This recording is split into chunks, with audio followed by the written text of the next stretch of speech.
Good evening. Today is Tuesday, June 13th. Could we please stand for the flag salute and a moment of silence?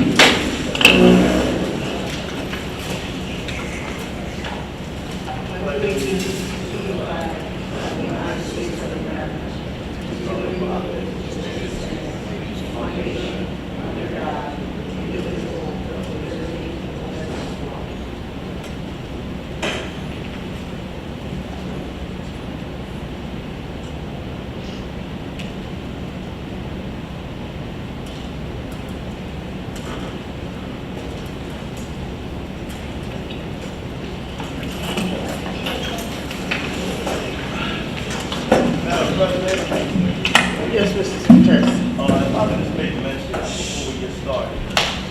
The Pleasantville High School family lost an alumnus over this past week. The Pleasantville High School family lost an alumnus over the past week who was a football player in this district, went on to be a decorated Army veteran, and was a U.S. government worker in Chester, Brathwaite. I just wanted to recognize him. Very good young man that I had the pleasure of going to school with here. Tragically lost his life last week. Thank you, Mr. Sanchez. We'll keep the family in prayer. Next, 1.2.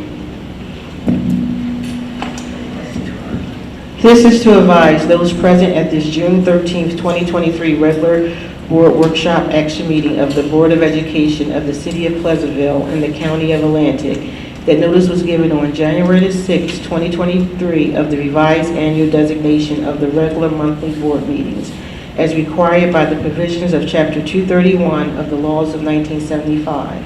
Notice thereof has been distributed for publication in the press, the Absecon Pleasantville Current, and the Mainland Journal, posted in the administration building and forwarded to the city clerk of the City of Pleasantville within the time required by said act. Roll call, Ms. White. Ms. Alberto?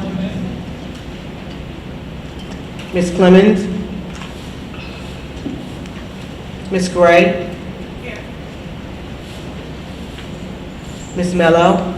Right here.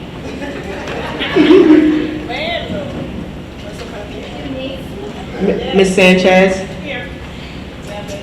Mr. Sanchez? Ms. Morgan? Ms. Morgan's running late. Ms. Roel? Yes.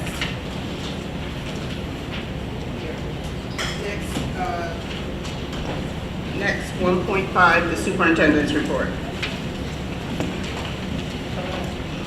Hello, good evening, everyone. Thank you for coming out tonight.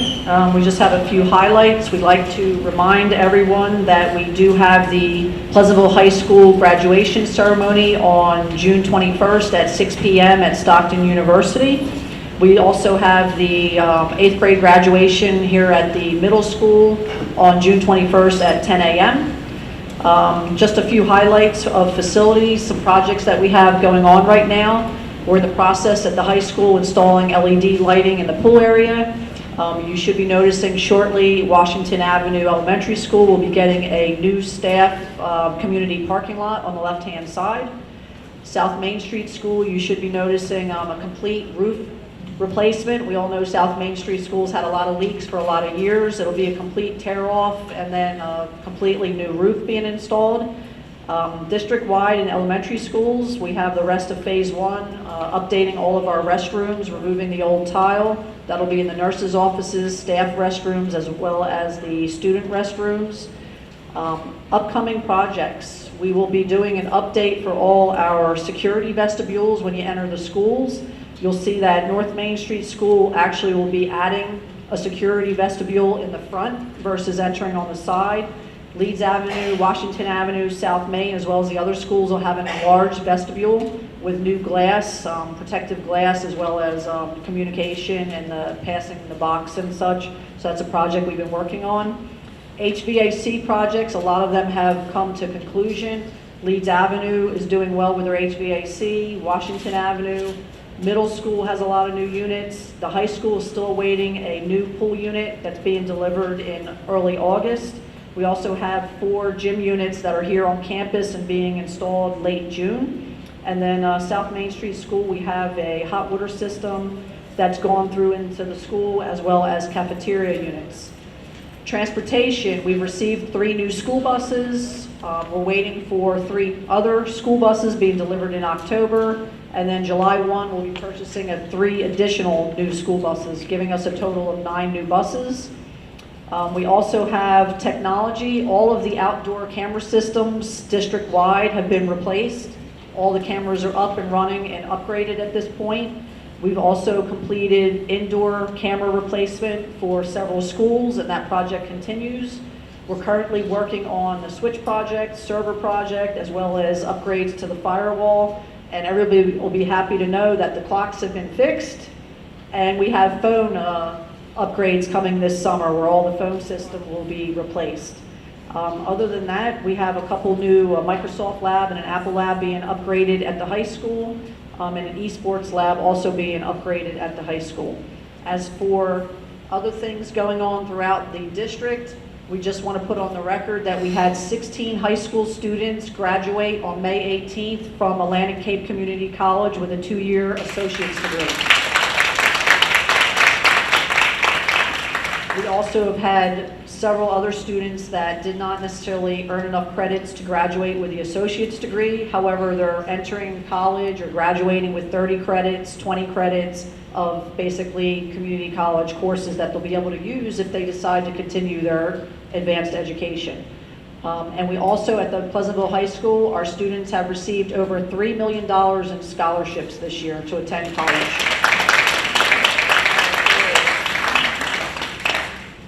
Other than that, that's it for the superintendent's report. Thank you. Thank you, Ms. Farkas. Yes. Madam President? Yes. I just want to put on record, Cassie Clements just texted me and asked me to put on record that she won't be here tonight. She doesn't feel comfortable voting on the agenda because she didn't receive it at 4 o'clock today. Okay, thank you, Ms. Sanchez. Next, 1.6, the curriculum and instruction data presentation by Ms. DeHaan.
Good evening, everyone. As you know, I'm Dr. DeHaan from CNI. I'm really excited right now to be able to give you an overview of how we're doing, what we're doing in CNI, the data we have thus far, waiting for the state reports, but this is the data we have thus far, so that you can understand all the hard work that all the staff members and myself are doing out of CNI, and recognizing the accomplishments of not only the students, but the hard work of the teachers.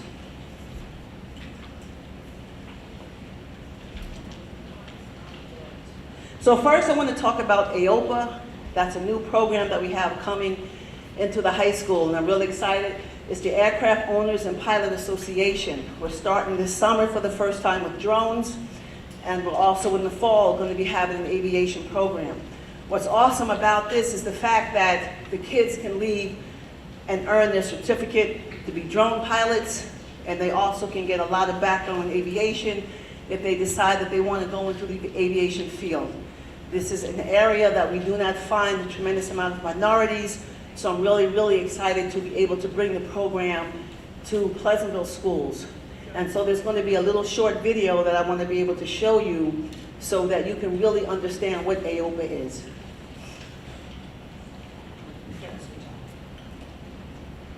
We have to switch because it's not working, so I want to show you the video. It's just about 2 minutes, but it really gives you a really strong understanding as to the power of this program and the benefits that we can give the students of Pleasantville, and hopefully stop the hemorrhaging that we have of them leaving and going someplace else for high school. We want to keep them right here.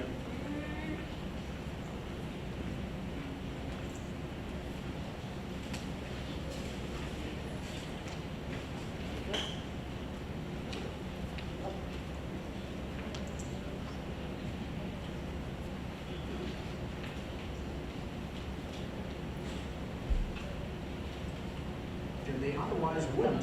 As the AOPA, you can fly. No picture.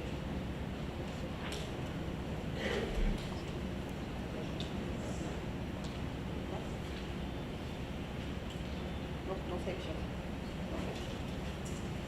Sorry.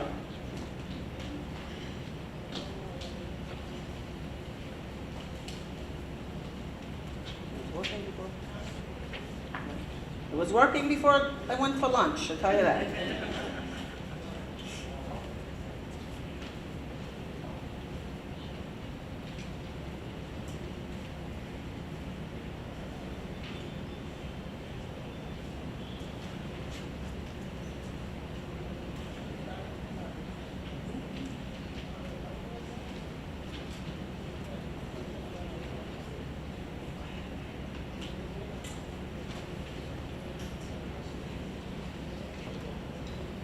Yes. Now it's working. Which is looking great. Thousands of young people will get an introduction to aviation they otherwise wouldn't. As the AOPA You Can Fly high school curriculum is now in, get this, 300 schools across 44 states. That's right, and the school year is starting across the country, and in 300 of them, the aviation-based science, technology, engineering, and mathematics, or STEM, curriculum is exposing young people to the bright future that awaits them in an aviation career. The curriculum features 2 pathways, pilot and drone.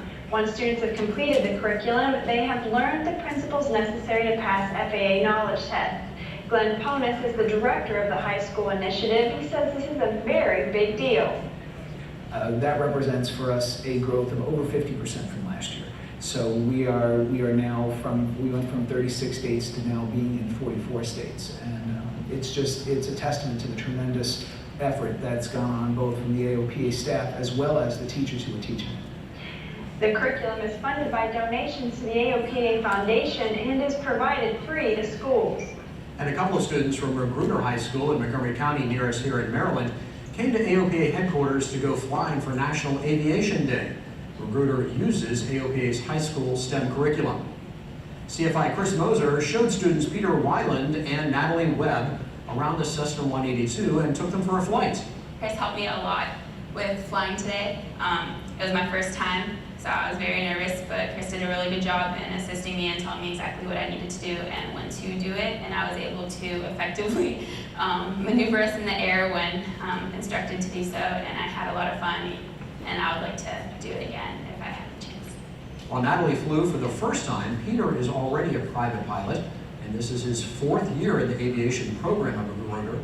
His goal is to be a commercial airline pilot. He says the AOPA curriculum gave him a major jump start in his career. It's helped a lot. Throughout my high school career, I was working towards getting my pilot's license, and the program really helped compensate on learning what I needed to know and getting me to where I wanted to go.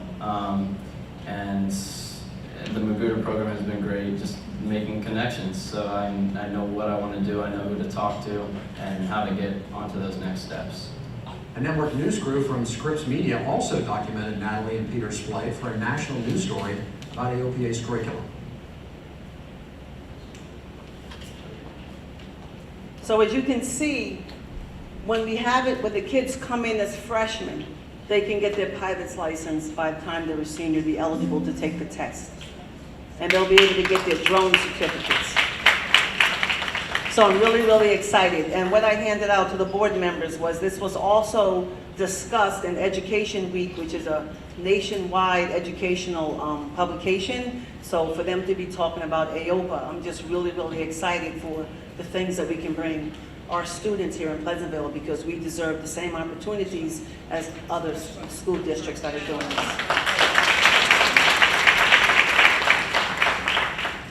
So I also want to talk about, before I get into the data real quick, the visual and performing arts, so that you can really understand that we're trying to teach and make sure we're providing opportunities for the whole child. Okay, because not every child is going to go to college. We have to acknowledge that. So we have to be able to give them the skills so that every child can be successful. So we have 36.6% of our students are participating in the visual and performing arts.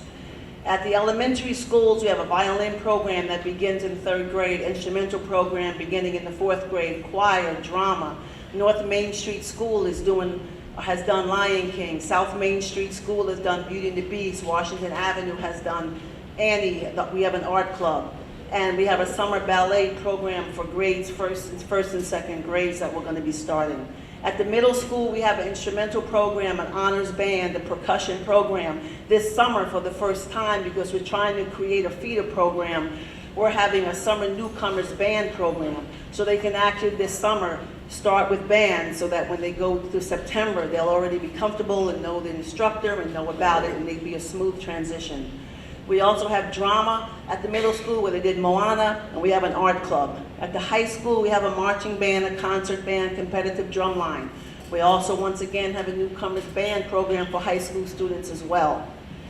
We have dance, ballet, and tap, drama, You're a Good Man, Charlie Brown, art club. Upcoming that we have for the 23-24 school year, we have an elementary honors band, an elementary honors choir, dance class for elementary students, advanced art class for elementary students, an honors art class for middle and high school, and a performing arts production club. So that's what's coming down the pike for the visual and performing arts. Okay, here we go. This is my stuff up here. So this is the iReady growth data. So we have 4 EOCs, end of cycle tests that we're given, and we monitor them. And what this does, it allows us to see how we need to improve instruction, where we need to provide professional development. So just so you can understand some of the terminology, every school takes a test, every student takes a test the first time. And there's 3 markers that we aim for: typical growth, stretch growth, and proficiency. Our goal is to hit proficiency and bypass it. So from the beginning of the year to the end of the year, we have to see these numbers. We want them to hit their first growth, the typical growth, right? That's a must. But then we want to stretch them, because as we stretch them, that means we're getting closer to proficiency and then to proficiency. So what I want to report to you, for the reading diagnostic, where we test phonological awareness, phonics, high frequency words, vocabulary, and comprehension, that if you look, just look at the colors. You don't have to see the numbers. What we want to pay attention to is the bottom one is the beginning of the year. And if you notice, there's a lot of red. That means those are the kids who are 1 to 3 and more grade levels behind. And if you notice at the top line, which is our most recent, we want to see more green and less red. So as a district, we made tremendous progress, because as you notice, we have a lot less red and a lot more green, and a lot more green with stripes. Green with stripes means that we're advanced. If we look at it per grade level, just as a glimpse, I'm not going to go into deeply. I just want you to really pay attention to the colors. The whole thing you really want to pay attention to is we want less red. And we have less red in every single grade level. That's 3rd through 5th grade, you notice what's going on. And 6th, 7th, and 8th grade, we notice there what's going on as well. We do our middle grades are generally our more challenging grades, but we are seeing movement. So that's one of the focuses we're going to have this year, is what can we do in the middle grades to help boost this. So this time last year, so I want to talk about the typical growth. So you talk about typical growth, that's the first hit, right? So wherever a kid is, there's a certain amount of growth that we want to have no matter what through the end of the year. So last year, there was 94% growth. That means 94% of the kids were able to hit that growth, right? You want to hit 100% or more. Because if we hit 100%, that means everybody hit the growth. If we have more than 100%, that means we're on to our stretch growth. So this year, we hit 111% growth.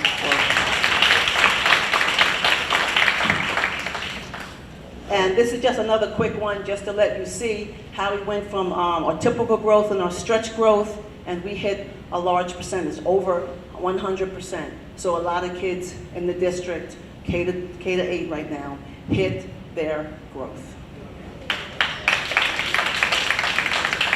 For math, we have numbers and operations, algebra and algebraic thinking, measurement, and data and geometry. So once again, the bottom one is the beginning of the year. It's a tremendous amount of red, not as much green. As we can see right now, we have a lot of green and a lot less red. So we're doing it, right? I've only been here since October, but it's happening. We're doing what needs to be done, and this cannot be done without the buy-in from the teachers and the principals, so I so appreciate you. Thank you.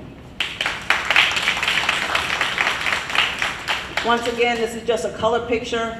You want to see that we have more green. Now, second grade, we see more yellow, and yellow's okay, because yellow means those are our bubble kids.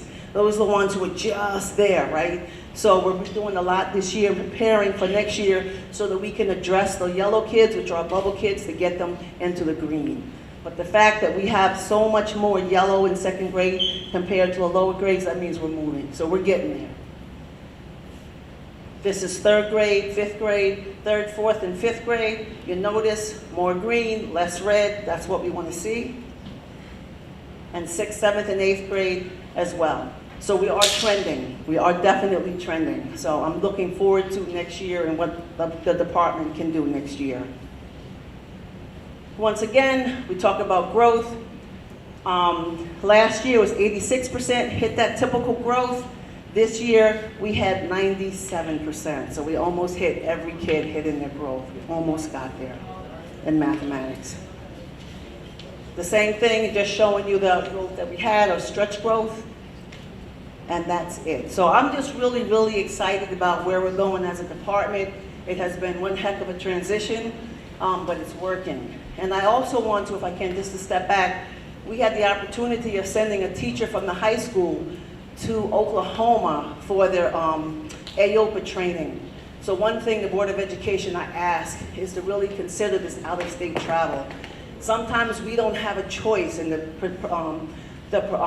professional development is out of state. It was a bear to really get it through the process and get it approved, and I thank you, Dr. Medley, for really helping push that, and Ms. Farkas for signing off on that, so that the high school principal was able to go to Oklahoma. He was able to go through the 2-day training, and he's excited. We're bringing it here, and we're starting in July. So thank you. Thank you. Any questions? Thank you. No? That's it? Okay, good. Great job. Thank you.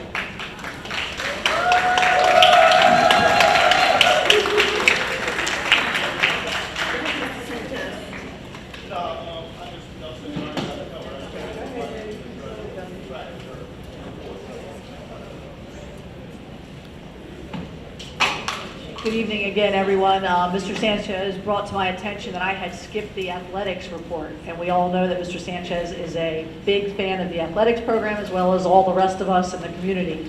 So athletics, boys track team placed third in the states and had 6 first-team All-Stars.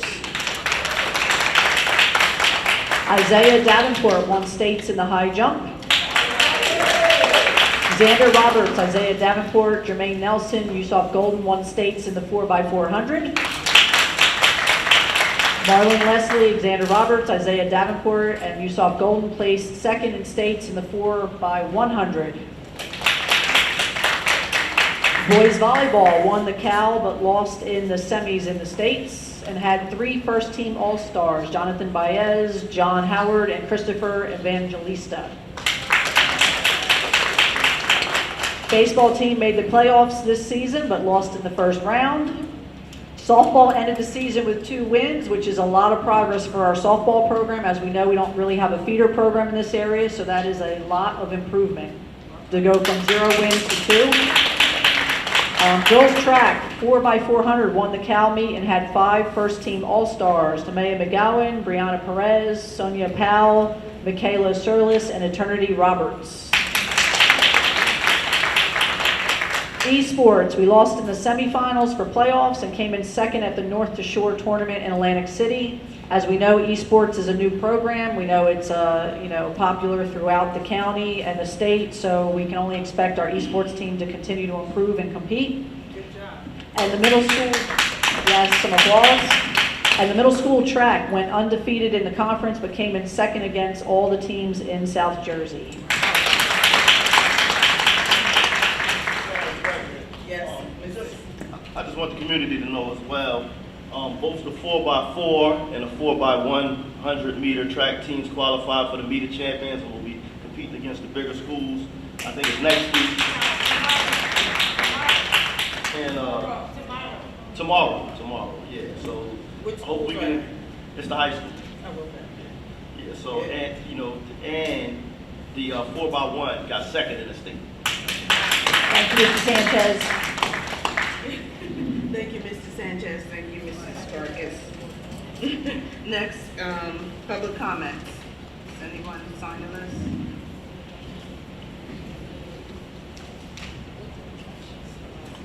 Drink some water. Just there.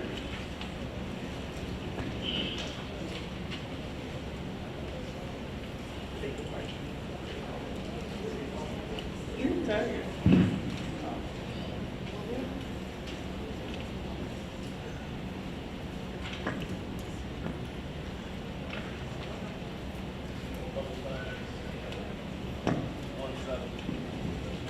First, we have Danny Adcock.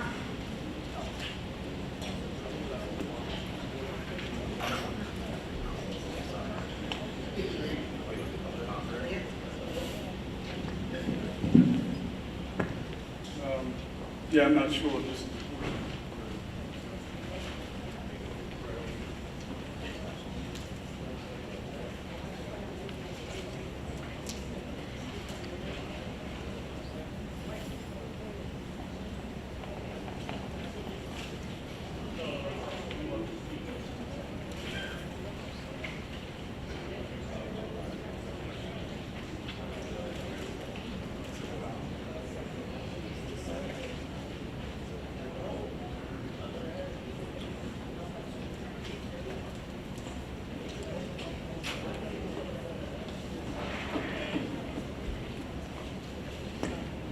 Okay, thank you, Mr. Adcock.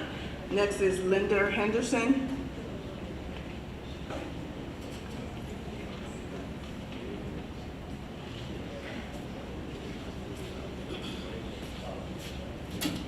Good evening, Board. Good evening. Superintendent, Assistant Superintendent, Business Administration.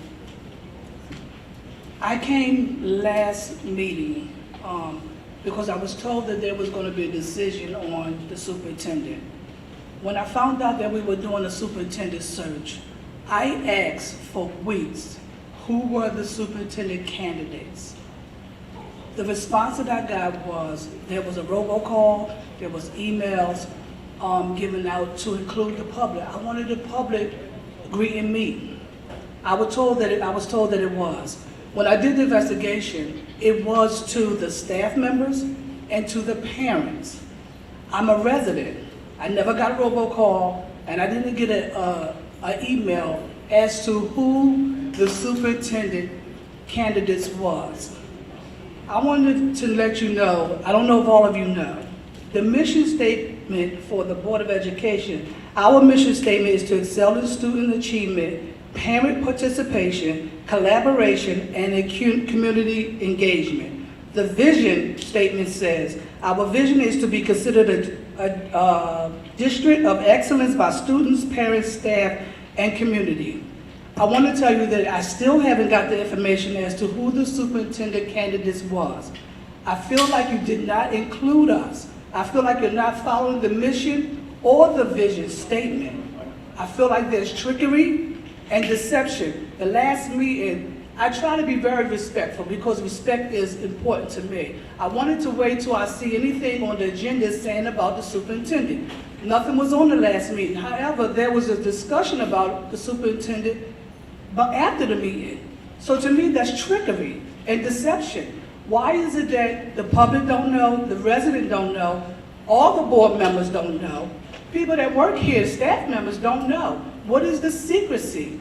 Hear me when I say to you, when I voted you in, I trusted you to collaborate with us. I want to be part of the solution as well. I've been working here over 20 years and I live here.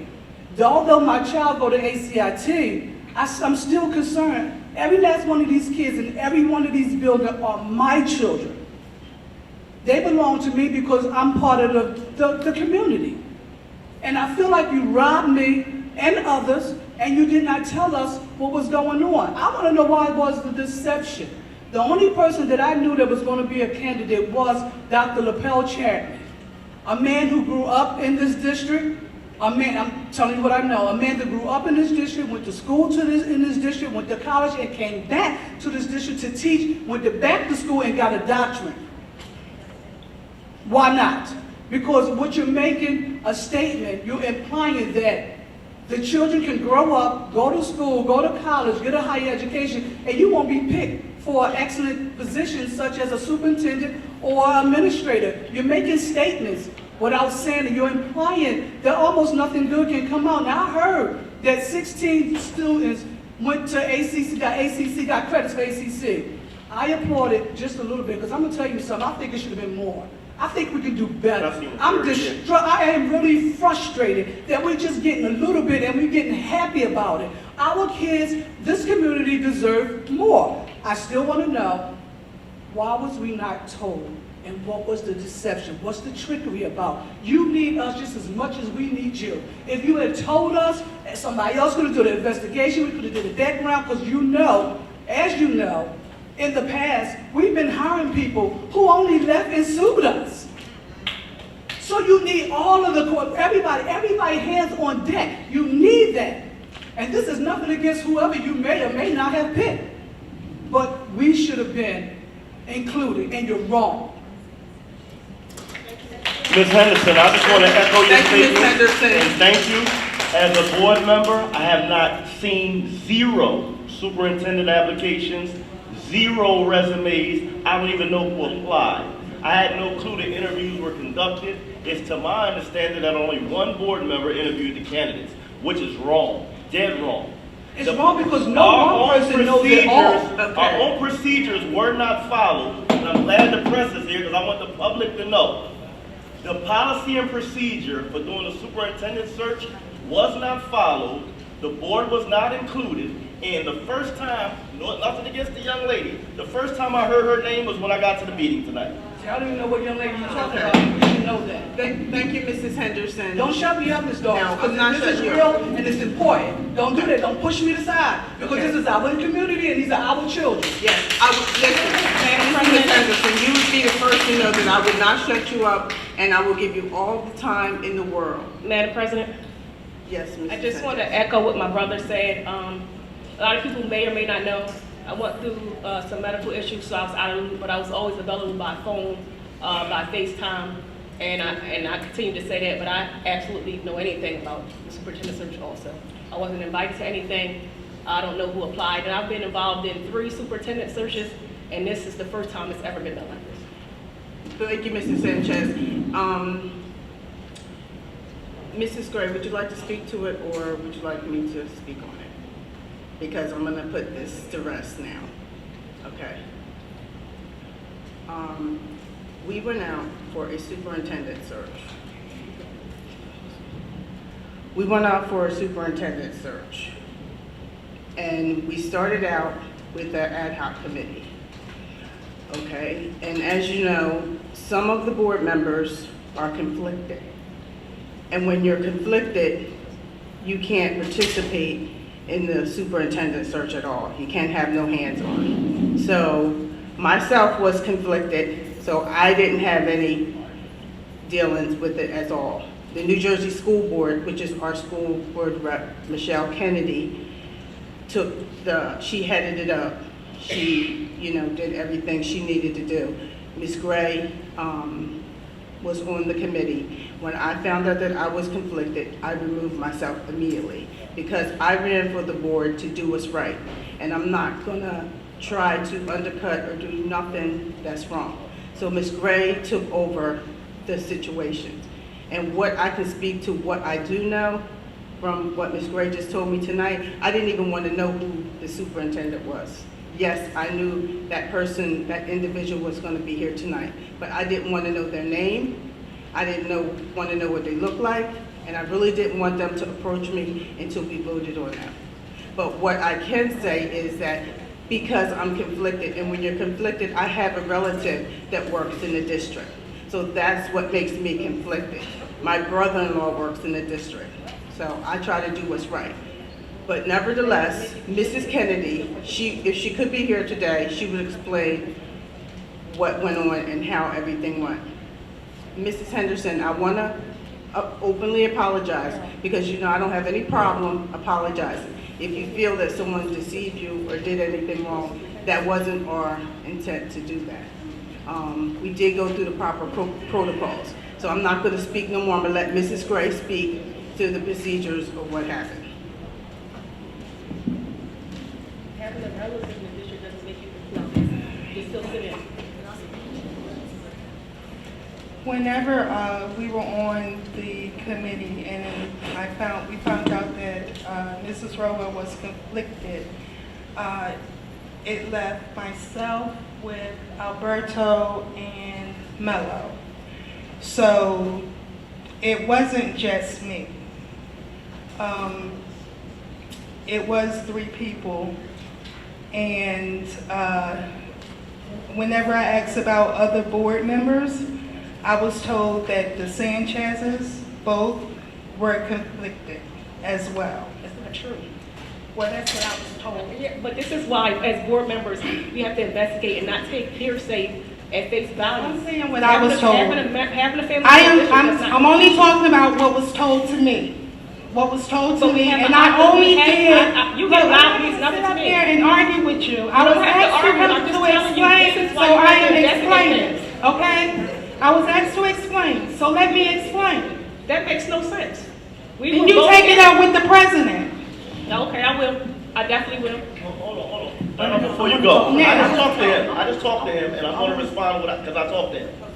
And what I'm going to say, and I want the public to know, because I just got this from our attorney, he wasn't included in the search either. So I don't know where they got their legal advice from, because our attorney wasn't even aware of what was going on.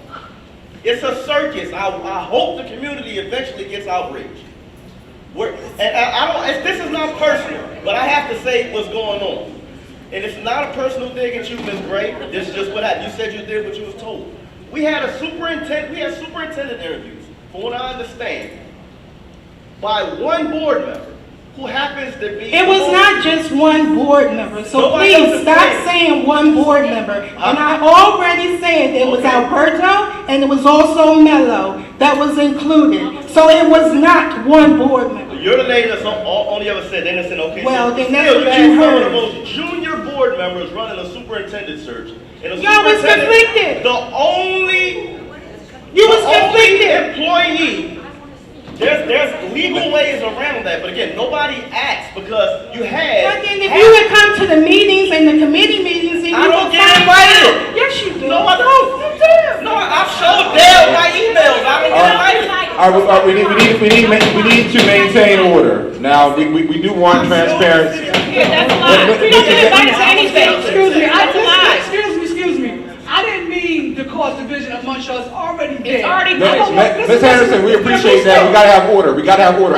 Stay professional, please. I appreciate that comment, but we gotta have order. We can't have anybody going to the mic. I understand and respect you, but we can't do it like that. I got you though. I see why you did it. Okay. Now, Wait a minute, no, because I've been waiting to say something and everybody else jumped in when he said. I promise you, I'm gonna be brief, because I'm not a board member.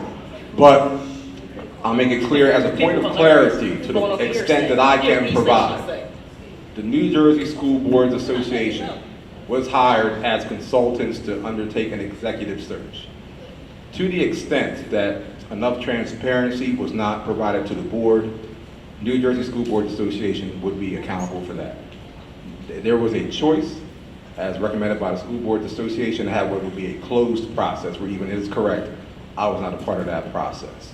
But that was done for a variety of reasons that I can't speak to, because that was not my choice. However, it was done correctly per the way that they were contracted to do it. To who was invited, who was not, I will leave those involved in that process to speak to that. However, again, we can have Ms. Kennedy available to consult with some of you. If you did have a conflict in terms of your relative being employed in the district, as Ms. Rowell was speaking to, you would not be able to be a part of that process. However, they did undertake the usual steps in terms of identifying candidates who were so qualified. And hopefully the board finds that the candidate that is here today, or perhaps some other day, is the right person for that job. If there's an interest in other members on the board in asking that candidate about their qualifications, I'm sure she would be willing to have that conversation. And that's understandable. So before, even if you're unable to vote on this due to a conflict, you may want to have that information. The public would like to probably have that information. So we are trying to have a transparent process, and I would like to see everyone work together to the extent that we can. Ms. Board, you can go ahead. Good evening, everyone. As y'all hear, everyone's saying those who are conflicted. I was not conflicted. I wasn't invited until the end, where it was the last two candidates. So I did vote on the last candidate that's here today from listening to the final two. I was not aware of how many people applied. When I heard about it, it was said that 3 people applied and we was down to the last 2. And then I got the invitation to come in. I personally have been waiting to be called to sit in on a superintendent search since I've been here since 2015, was out 1 year, been back, and I've always been included in a superintendent search. So I was just thinking that it was being delayed because I never heard anything about it until I got the phone call that to see if I wanted to come and participate. And I went and I met both candidates of choice, and the one that was selected, I believe, will bring the district from 1 star to shining stars. And this is from talking with her and listening to both of the candidates that I had a chance to sit in on. So I'm comfortable with the selection that I picked for the first and last superintendent meeting. But I was not aware of anything as well. I was waiting, but I did have the opportunity when it was down to the last 2 candidates to sit in and talk, and Ms. Mello was on a video at the time too. And the person that we all selected, I believe, will help bring the district to that shining star. But I was not included in everything else, just the last meeting. And I'm not just to let you know, it was a total of 28 candidates. It was 7 that met the criteria, and out of the 7, it was 3 that was called back.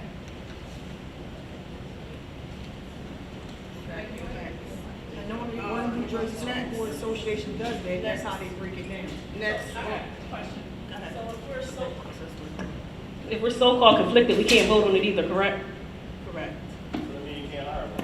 Now, what will happen is we have to invoke the doctrine of necessity to vote on it. And that would be your way, if you want to vote which way you want to go.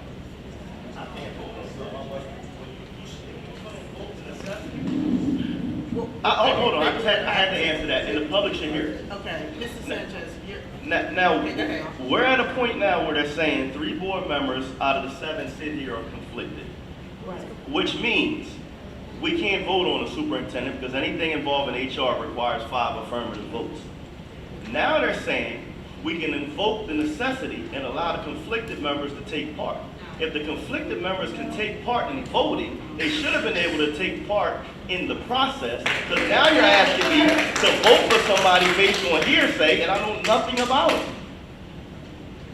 And again, if we had our attorney involved in the process, we could, which is what I talked to him about 5 minutes ago, we could invoke the necessity clause back then so we had an unflawed process. But we chose not to do that because, as our resident eloquently said, we're being secretive and shysty. Thank you, Mr. Sanchez. I'm not gonna, oh, I'm sorry, Tessin.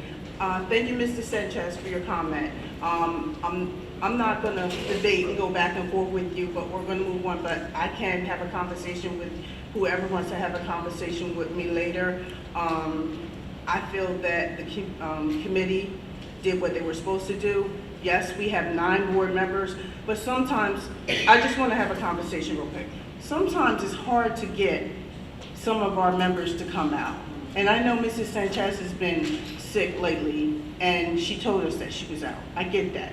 But sometimes we have to kick and pull people to come to a meeting. And to me, that's embarrassing. And I get what Mr. Sanchez is saying, but we did do this right. And unfortunately, Michelle Kennedy, which is our field rep, she's not here today. But I will make sure that she's here at the next meeting, or if I need to schedule an emergency meeting, I'll have her come, and if the community wants to come, voice your opinion, and you can come. I mean, I will set up, we will have a special meeting, and when she comes back, she can come, so she can explain the process. You know, but once again, I apologize for the way everyone feels. It's nothing more that I can say. They did do the process. They did it right. Unfortunately, Michelle Kennedy made sure they did it right because of all the legal legalities that we go through now and we have gone through in the past. So like I said, I will call a special meeting next week. And I will make sure she's there, and I'll make sure the public can come out as they are today. And if you have any opinions, you can talk to her. But right now, we must move on with the business of the district, if you don't mind. Thank you, Ms. Sanchez. Okay. Next is Gregory, was it McAllister? Is there a Gregory in here? No? How about Mrs. Priscilla Noel?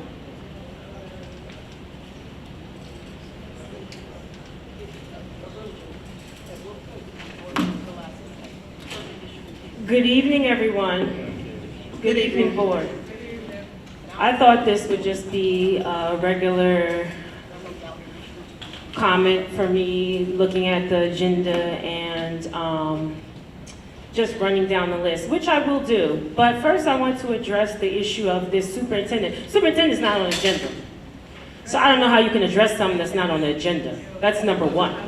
Number two, there was a meeting where there was a robocall to get community input, parent input, or whatever you want to call it. However, nobody except I showed up. Michelle, I met, had a conversation with, oh, excuse me, let me backtrack. Me and Mr. Jerome Page. We were the only two. And they asked for community input. There were multiple days that it was open to the public or parents or whatever. And as far as I know, there was no one except me and Mr. Page that showed up. But at that meeting, Michelle had stated that there would be a subsequent meeting when they narrowed it down to the candidates that were the most viable. So from what I'm understanding from Ms. Gray, that's 3. So the community should have been introduced to those 3, or there should have been something scheduled at one of these meetings that have happened in the last couple of months. During that process to just say, hey, we narrowed down this, we brought them so they can introduce themselves or whatnot or what have you. That would have avoided all this chaos. And that's what needs to be considered, because there is a current revolving door of superintendents that come through this district and get money and keep moving. They get the bag and they leave. They get the bag and they leave. If you're invested, if you're vested, if you're interested in this district, you're going to do what's necessary to make it work. But instead, they grab the bag and leave. They grab the bag and leave. So we need to know who's coming in here. Is somebody else coming to grab a bag and leave? Or are they going to care? Are they going to bring their economic biases, or are they going to understand this economic situation and meet the needs of the children that are in this district and understand the socio-economic impact that we have in this district? Or are they just going to come and grab the bag and leave? In fairness to them, you I'm- keep I'm- saying grab the can bag I- and leave. They're getting can I fired. continue, They didn't Mr. leave. They got Sanchez? fired. Can I continue, Mr. Sanchez? But you gotta be Can responsible I for what you continue, putting out. Mr. Sanchez? You need to be responsible for what you putting out. Can It's I wrong. continue? Yes, go ahead, Mrs. Noel. Whether they're terminated or they resign, they grab the bag and leave. There's no disputing that. Anyway, moving on to the agenda items. Number 6.2. I am so ecstatic that Victoria Williamson is getting hired. I am so ecstatic. As principal, because she's in this district, she served this district, and I enjoy that you're hiring within. Upward mobility gives other people encouragement to come out and apply for jobs so that they don't have to go to a different district. I am sad to see, however, 6.4, Ms. Caitlin Cleaver, she's resigned. I hope that when you take and get another or seek another art teacher, that they are as impassioned and as enthused and provide what they have provided. What she has provided to the students. She honed her craft of art. She enjoys it, and you can see she expresses it and encourages the children to appreciate art. So I hope when you go out and you get another art teacher, that you find someone that is comparable and capable as Ms. Cleaver. 6.6, staff transfers. What is the purpose of switching staff members to different sites? 3.25, will there be a warranty on the work performed, and how long will that warranty be for? 3.25, the roof. 3.13, what compensation will we receive for being a shelter, and what impact would that have on the maintenance staff and the actual building? The Red Cross sheltering for emergencies. 3.4, why are we considering leasing classrooms from Summers Point? What is the need for that? And 3.2, I hope that this contract includes adjustment pay for our existing drivers and our substitute drivers, because no new hire should receive a starting pay that is higher than our drivers who have served our district for years. So I hope that that goes into consideration, because no one just coming in the door should get more than somebody who's been here for 10 or 20 years driving for this district. I disagree with that. So I hope this contract includes that adjustment in pay, so that our people who are dedicated can continue to be dedicated and continue to be incentivized to keep working for us. Thank you. Thank you, Mrs. Noel. Next, board minutes, 2.1. Can I get a motion for 2.1 to 2.3 board minutes? Motion. Motion by Mr. Sanchez, second by Mrs. Alberto. Roll call, Ms. White. Ms. Alberto? Ms. Gray? Ms. Mello?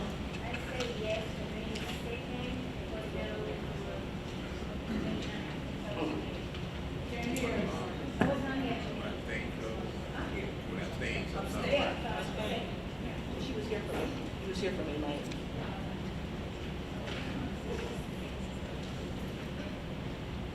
Okay, yeah, she was here May 2nd. She said yes for May 2nd and no for May 9th. No, she's abstaining. For both of them? Okay.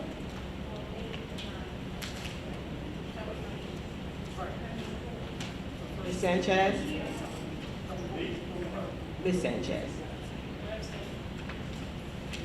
Mr. Sanchez? Ms. Morgan? Yes. Ms. Roel? Yes. Motion carried. Next, we're gonna move the agenda around a little bit. We have to go into executive session.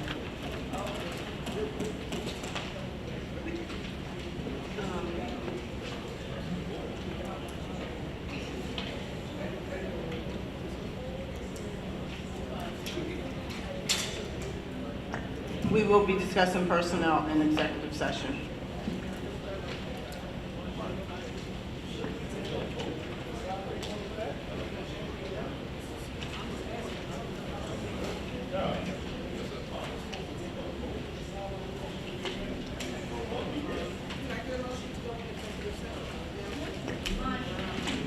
Motion by Mrs. Mello, second by Mrs. Alberto. Roll call down. Ms. Alberto? Yes. Ms. Gray? Ms. Mello? Ms. Sanchez? Mr. Sanchez? No, the proper procedure wasn't followed. Ms. Morgan? Yes. Ms. Roel? Yes. Motion carried.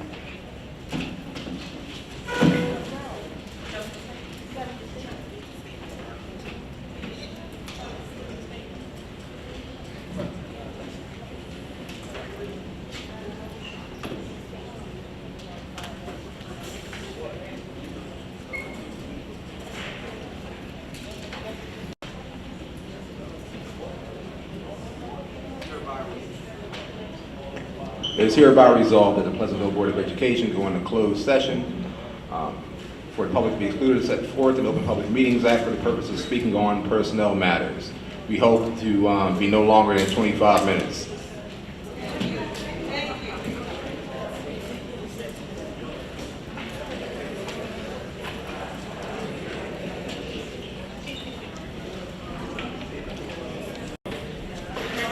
I promised Darwin Dale I stuff.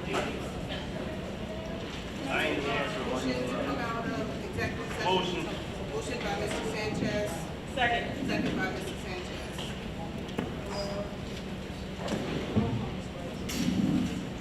Ms. Alberto?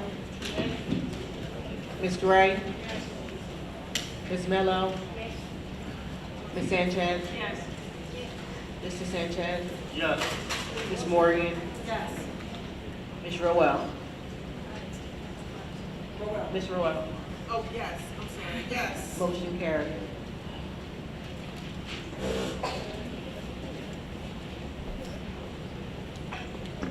Hello. First, I want to apologize for what just happened, or I always want to be the one, because I am the president, just want to apologize on behalf of the board for our behavior, or if we've done anything that was unkind. So next we have 1.8, the school board vacancy interviews. I'm cool with it. Something. We have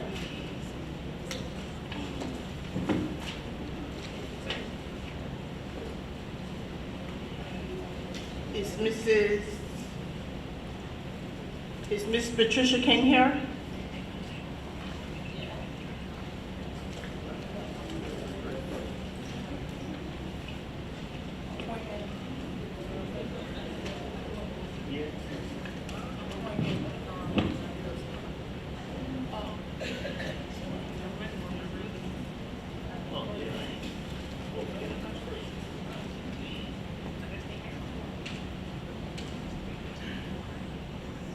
Good evening, Ms. King. We just have a couple of questions that we want to ask you. We would like to know, why would you want to be a member of the Pleasantville School Board? Well, good evening. Good evening. Why would I like to be a member of the Pleasantville School Board? Well, I've been a resident of Pleasantville for 47 years. I'm a product of public schools. I'm a wife, a mother, and a grandmother. I have, and my 3 daughters attended Pleasantville Public School System. They all graduated, they did well. I have a daughter who has a master's degree, one who has an associate degree, and my youngest daughter is a certified licensed nurse. So education is key, it's vital, it's important. And I've always played a role in my children's lives educationally. I've been active when my children were in school, on school boards. I was a parent liaison for the first Head Start program that was in Pleasantville. So it's been critical. And I know it's important for children to have a good education. And pre-K is important. And the school board has a role in making sure that they represent the taxpayer, the citizens, and the community at large. And conversely, they also have to represent the needs of other citizens through the school board. The school board is supposed to connect with the community and ensure that they are working actively to make sure that they are working so that we can have, so that our school system can be the best. So, and this opportunity has availed itself to me to try to find out just what the school board does. I've been an observer, but I want to know just what happens on the inside. And I want to play an important role in perhaps trying to change things so the community can have more confidence in the board. And also that the school administration and educators can also have confidence in the board. So that's one of my basic reasons for applying myself for this opportunity.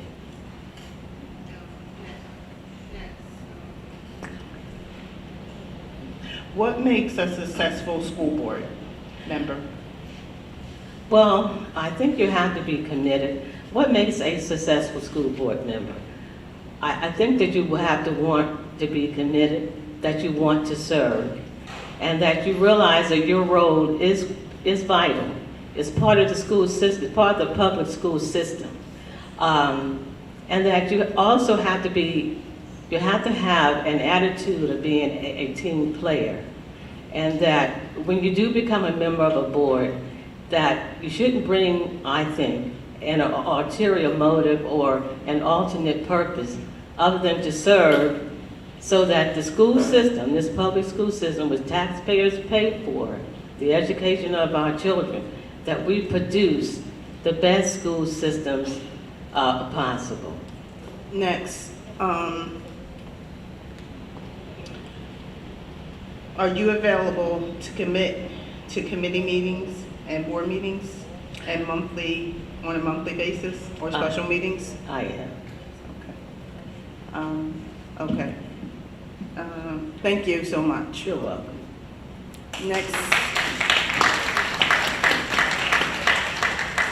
Next, Mr. Harmon. Mr. Harmon.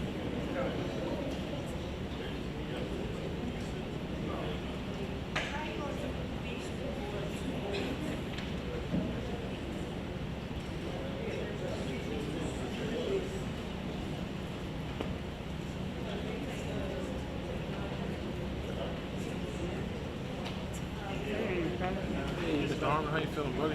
Okay.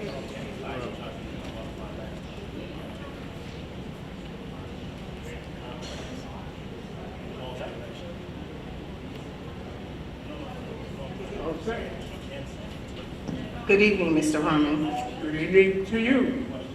Good evening. Okay, why do you want to be a school board member? What do I want? Why am I? Many of you know that I served on the board before.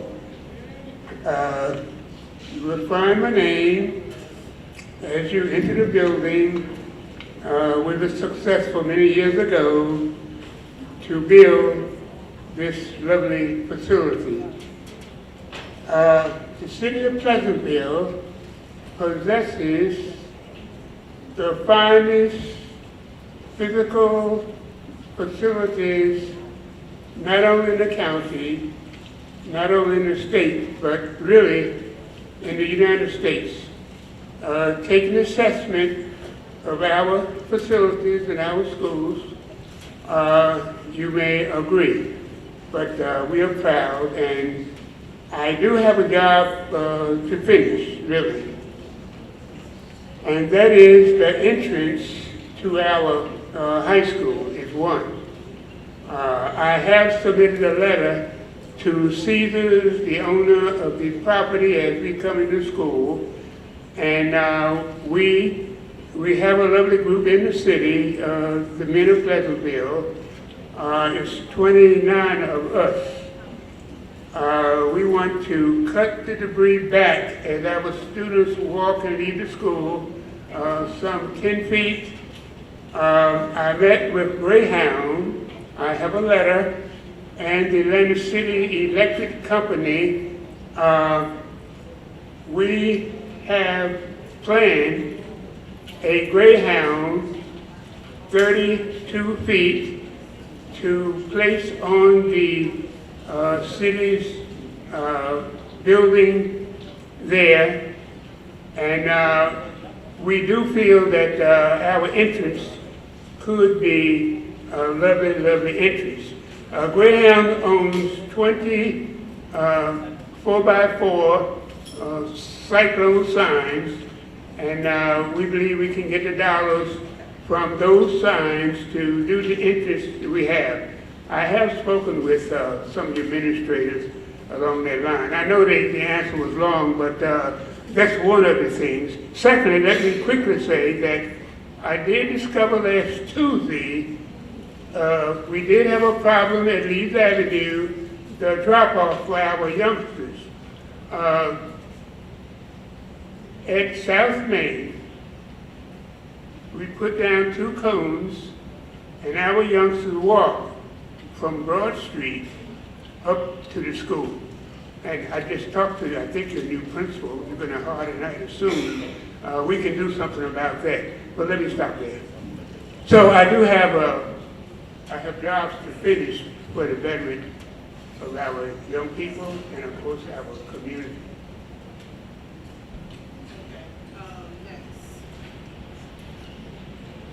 Are you able to commit to coming to board meetings, committee meetings, and special meetings?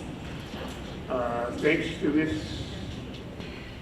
your acting principal, she presented me a certificate of perfect attendance at on the Board of Education. I missed one meeting. I was in the hospital, and thank you, Ms. Rappert, for that. And I am retired, and I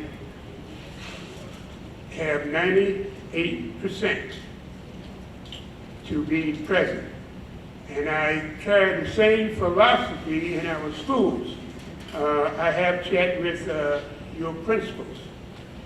I think that the substitutes are great, but it's nothing like that classroom teacher.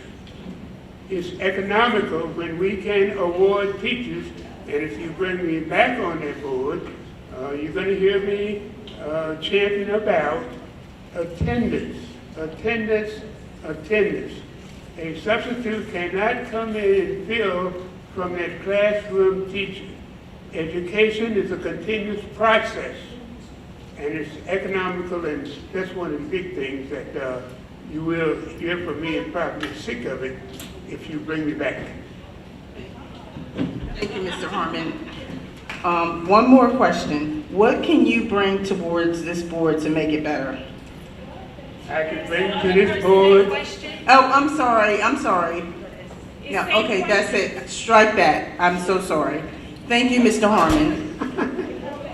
Okay. Oh, you're welcome. Thank you so much. Thank you, Mrs. Noel.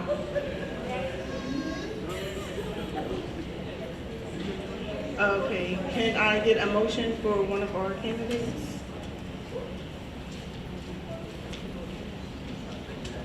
Make a motion for Ms. King. Motion by Mrs. Sanchez, second by Mrs. Gray. Roll call, Ms. White.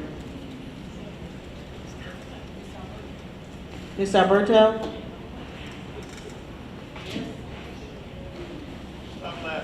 Ms. Gray? Ms. Mello? Ms. Mello? School board vacancy, Ms. King. Ms. Sanchez? Yes. Mr. Sanchez? Yes. Ms. Roel? Yes. Motion carries.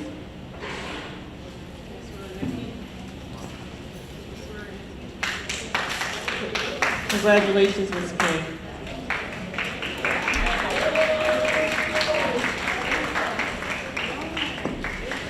Congratulations, Ms. King. If you can stop later to see Mrs. White, she'll tell you what the procedures are, what you need to go through. Congratulations. Next,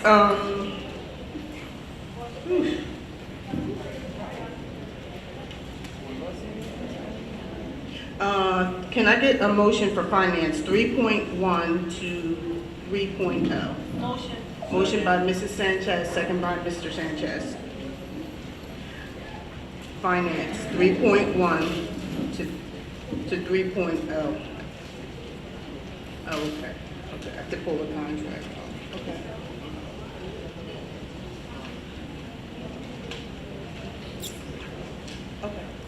Okay, we have to pull that back. We have to do the contract separate.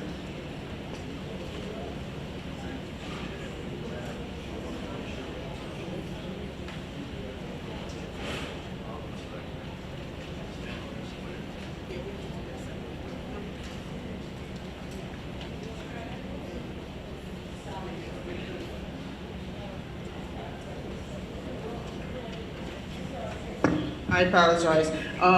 Can I get a motion for the finances for? Hold on, first, rescind your motion. Yeah, rescind your motion. I rescind my motion. Thank you, Mrs. Sanchez. Mr. Sanchez? You rescind? I'll rescind my second. Okay, thank you, Mrs. Sanchez. Can I get a motion for?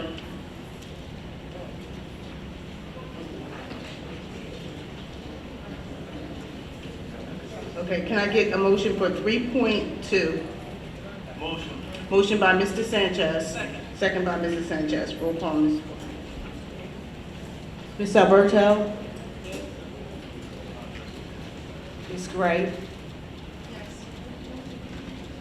Ms. Mello? Yes. Ms. Sanchez? Yes. Mr. Sanchez? Yes. Ms. Roel? Yes. Motion carries. Next, can I get a motion for 3.3? Motion. Second. Motion by Mrs. Sanchez, second by Mr. Sanchez. Roll call, Ms. White. Ms. Alberto? Yes. Ms. Gray? Yes. Ms. Mello? Yes. Ms. Sanchez? Yes. Mr. Sanchez? Yes. Ms. Morgan?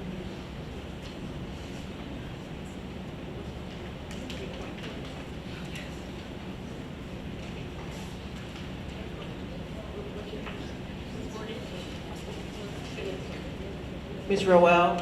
Yes. Motion carried. Congratulations, Dale. Thank you for your hard work and dedication.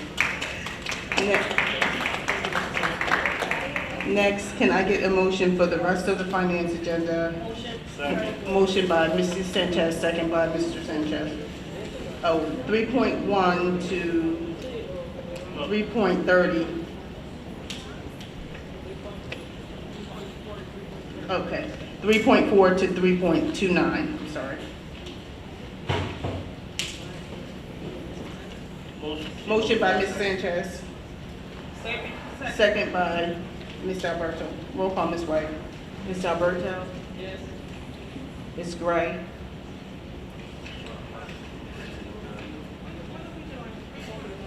3.4 to 3.9. Everything was 3.3.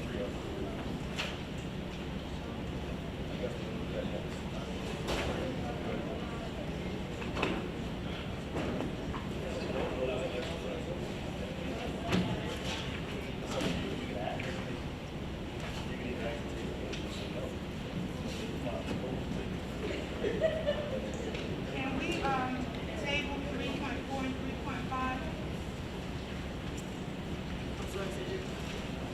Say that again, Ms. Gray. Can we table 3.4 and 3.5? 3.5 is the entire bill list. You want to table the entire bill list? Yeah, if we table that, the bills won't be paid.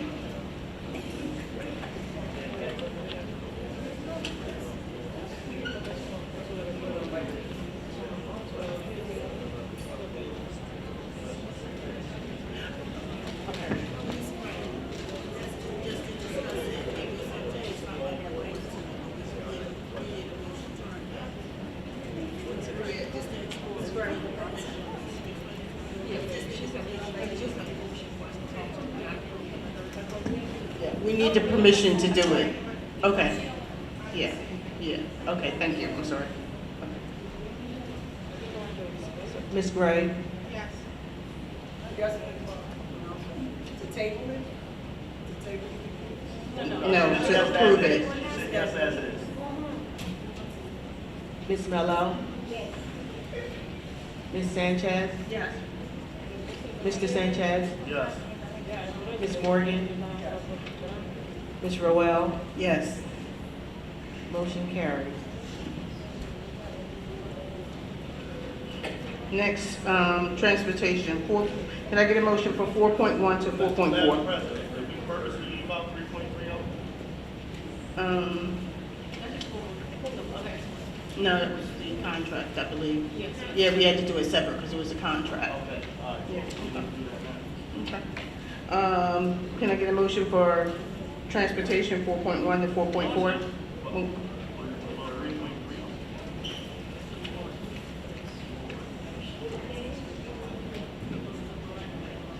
Okay, I'm sorry.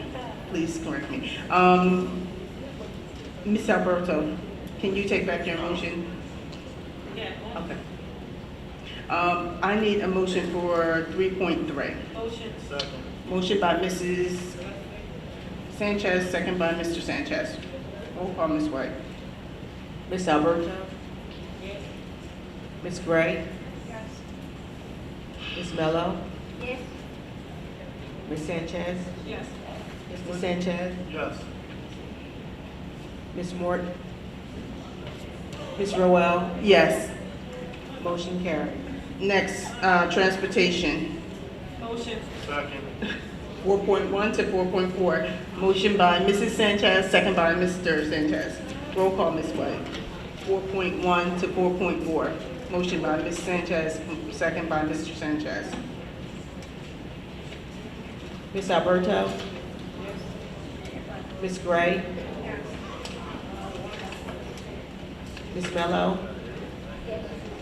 Ms. Sanchez? Yes. Mr. Sanchez? Yes. Ms. Roel? Yes.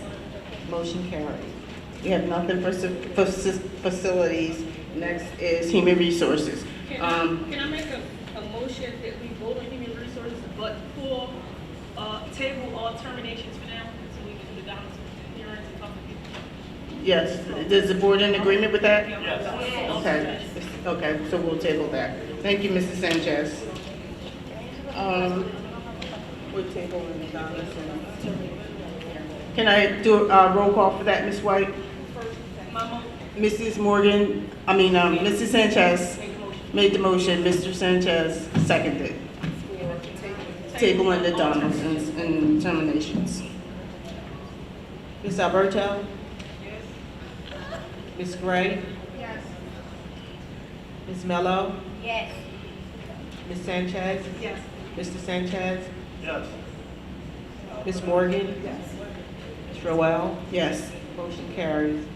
Next, we have a privilege and an honor to make a motion to appoint our new superintendent, Dr. Marilyn Martinez. Can I get a motion? Second. Motion by who? By me. I say it. Motion by Ms. Mello, second by who? Mrs. Alberto. Roll call, Ms. White. Ms. Alberto? Yes. Ms. Gray? Yes.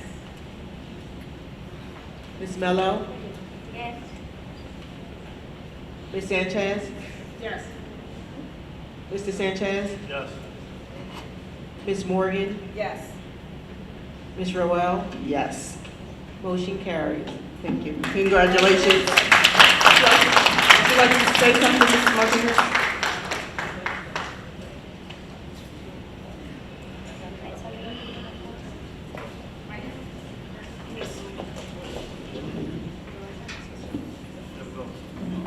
I'm going to turn it over so that I can see both the board and our constituents.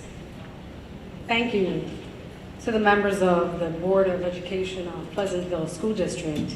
It is my deepest honor and sincerest gratitude to have the privilege to lead as your next superintendent.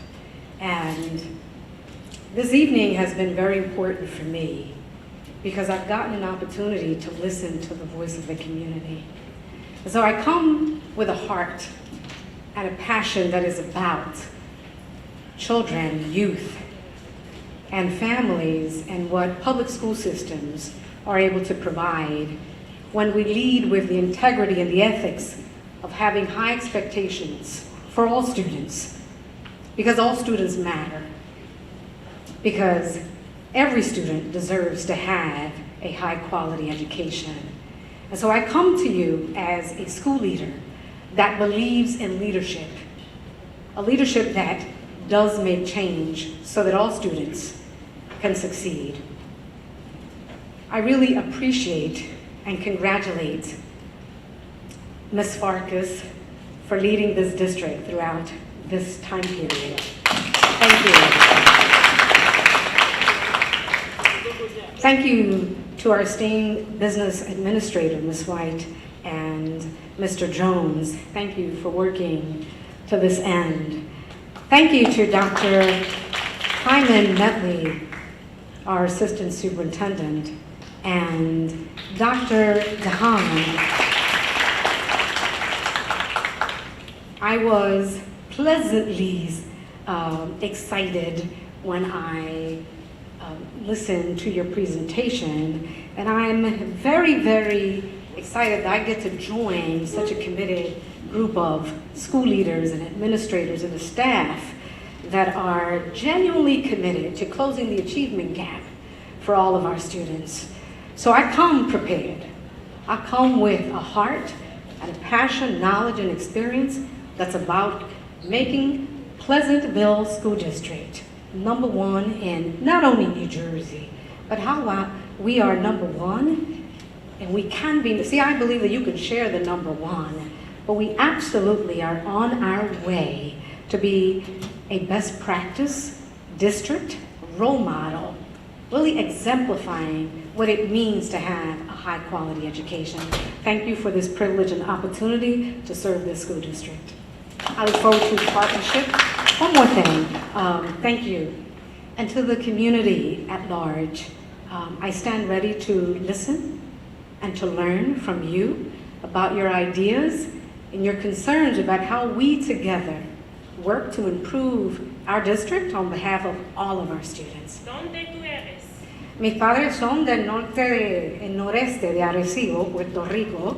So soy puertorriqueña boricua, but nacida aquí en Nueva Jersey. I am from New Jersey. My parents are from the northwestern side of Puerto Rico, Arecibo, and so I stand ready to serve with this tremendous board and with this amazing community. Thank you for the privilege.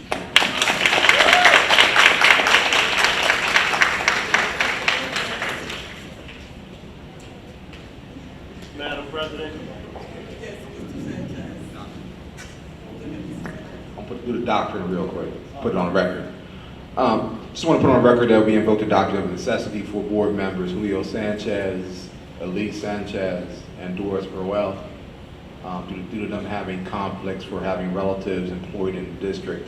However, they did not take part in the process, and their votes were only taken for the purpose of ratifying the contract to ensure a quorum. To that end, can we please take a vote memorializing such? Motion. Motion by Mr. Sanchez, second by Mrs. Morgan. Roll call, Ms. White. Ms. Alberto? Yes. Ms. Gray? Ms. Mello? Yes. Mr. Sanchez? Yes. Ms. Morgan? Yes. Ms. Roel? Yes, Motion carried. congratulations. Madam President, Yes, Mr. Sanchez. I just want to take the opportunity to welcome our new Chief School Administrator. I hope we didn't scare you tonight. I appreciate, your patience with us tonight, your flexibility.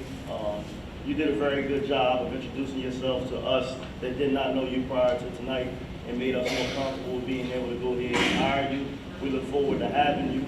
And also, Ms. Farkas. I can't thank you enough for stepping in at a time when the district is in extreme turmoil. It's been a rocky road. You've dealt with a whole lot.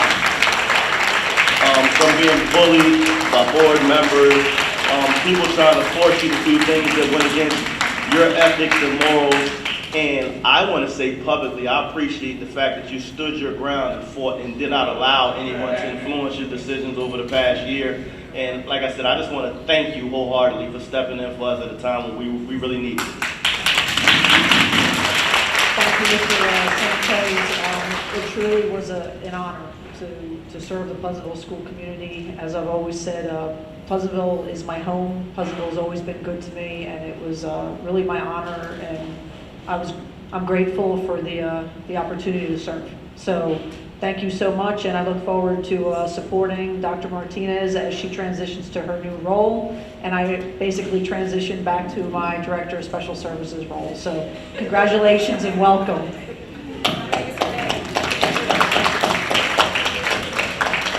Next, can I get a motion for human resources 6.1 to 6.21? We pulled determinations already, correct? Without determinations? Yeah, without determinations. Motion. Motion by Mr. Sanchez, second by Ms. Morgan. Roll call, Ms. White. Ms. Alberto? Ms. Gray?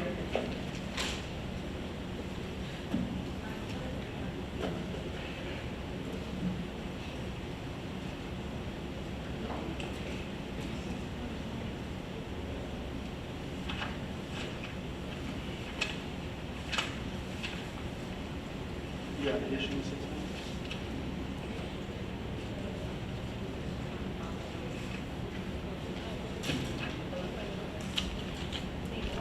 Yes.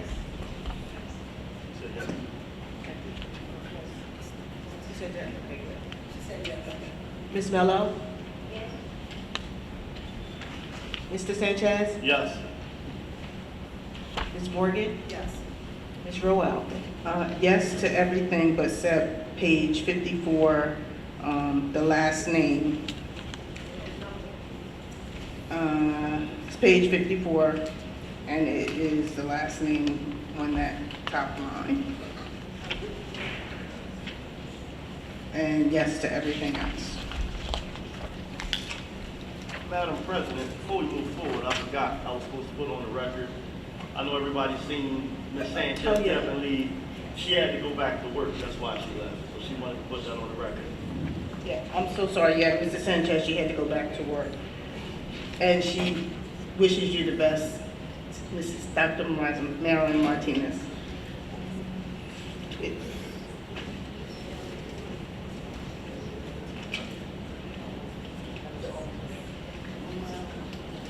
We should be on Oh, you 7 know on what? policy.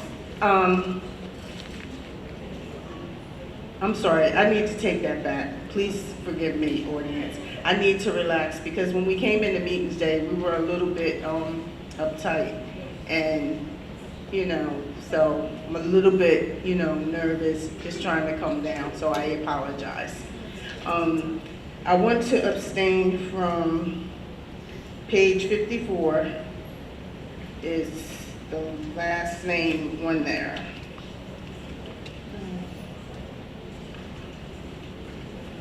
I'm glad you said that. 54. Yeah, I gotta do mine too. Oh, no. No, I'm sorry, Vinnie. It's page 54.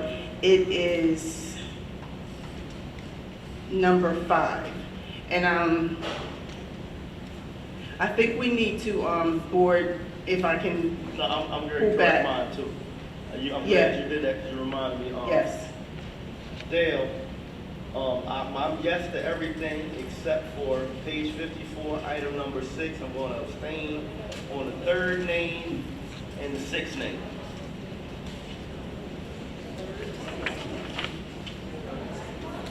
Due to conflict. Yeah. I'm sorry, I got the page right, but it's page 38, the last name on the top.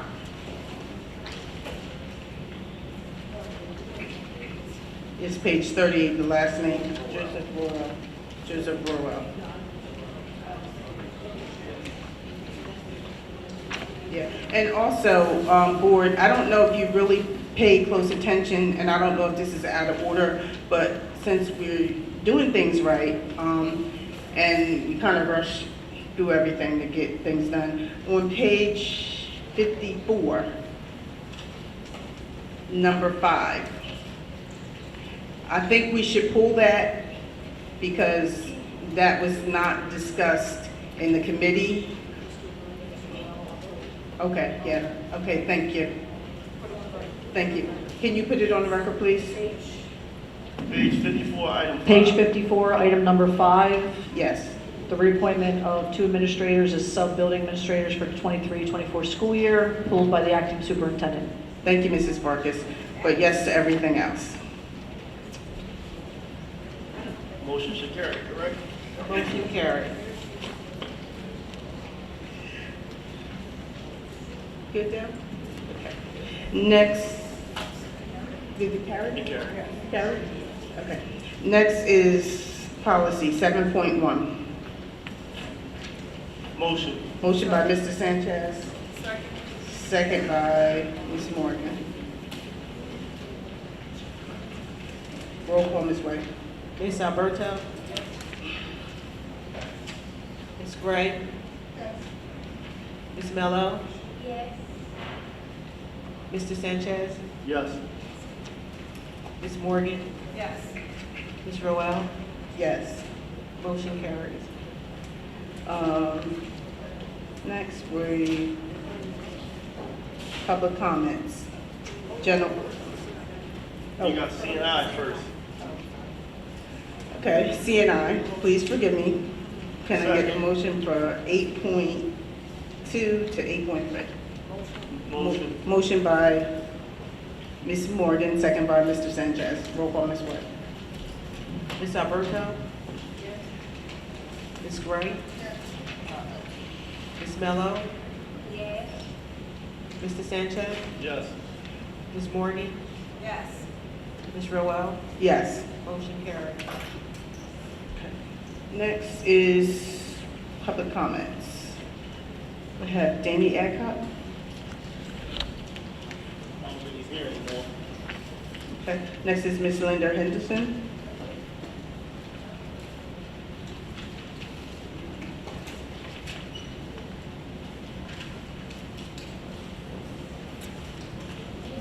Hello again. Question.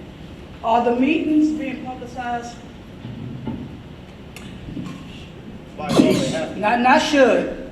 By law, I'll they get have back to you with that, Mrs. Henderson, Okay. and I'll get you the answer, I promise. All right, just so I can, let me just say this again. The mission, again, is parents' participation to collaborate with us and to have community engagement. To the new superintendent, welcome. It was nothing personal. It was not done the way that I think as a resident it should have been done.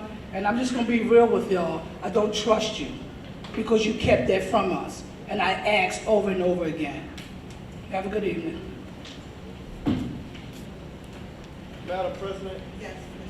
I was just going to suggest, with her question about the meetings being advertised, something I said before, I think it's time for us to update our methods of advertising meetings. We're mainly advertising in the press of Atlantic City, which almost nobody reads anymore. We got to come up with a more technologically advanced way to get our meetings advertised. There's a digital billboard on the Black Horse Pike over top of Pistol Beach, which is one of the most high visible areas in the city. I think we need to start advertising our meetings there so people don't come to us and ask us why they didn't know what you had. Thank you, Mr. Sanchez. Next is Marcus King. Next, Mrs. Farmer. Next is Mrs. Priscilla Noel.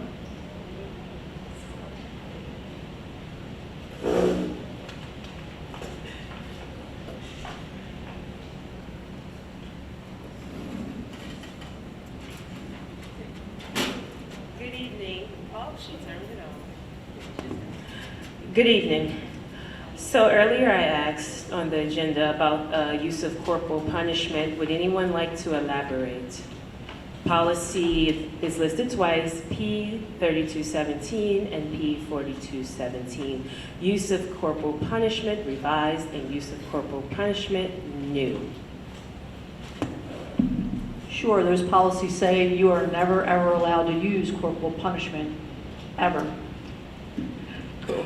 Okay, so I just want to discuss about how we're talking about community. That seems to be the theme tonight, community involvement, lack of community involvement.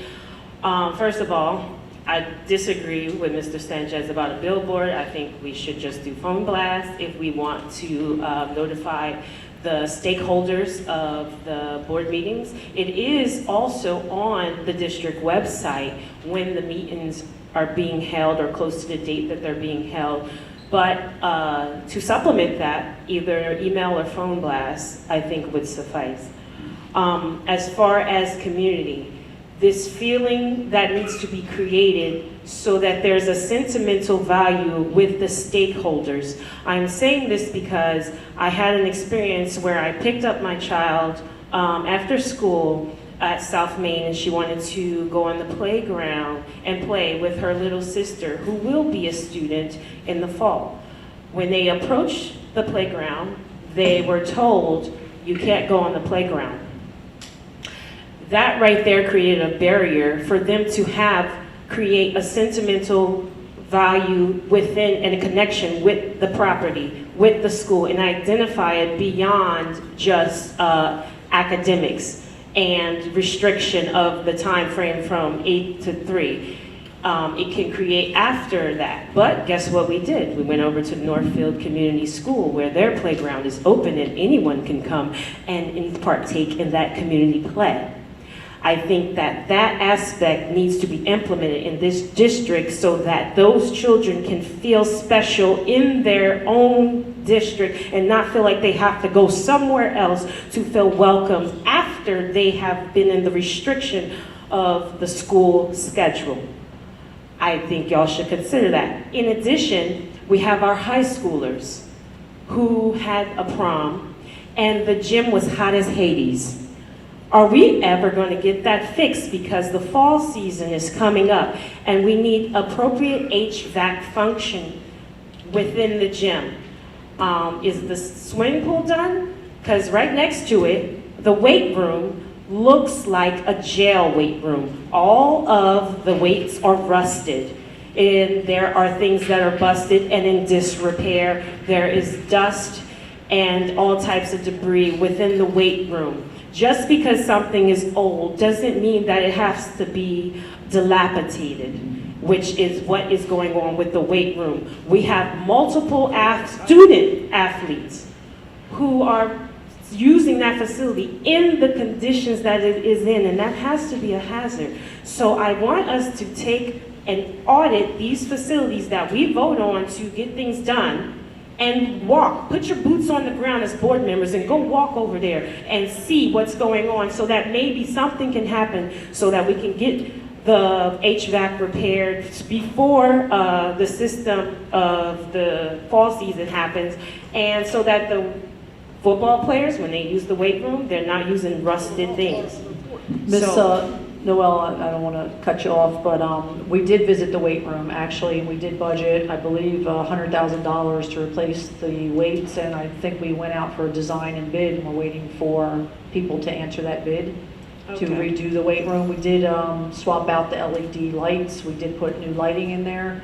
However, the new weight room should be coming as soon as people respond to the bid, and we can, act on it. The board can vote on it. And the bleachers for the gym? Yes, we are in the process. We do have a couple quotes, anywhere between, I believe, $25,000 just to kind of remove the rubber parts of the bleachers. However, we were like $25,000 for that, or $114,000 to redo all the bleachers. So that's kind of where we're at right now. So we do recognize that the bleachers also need to be done.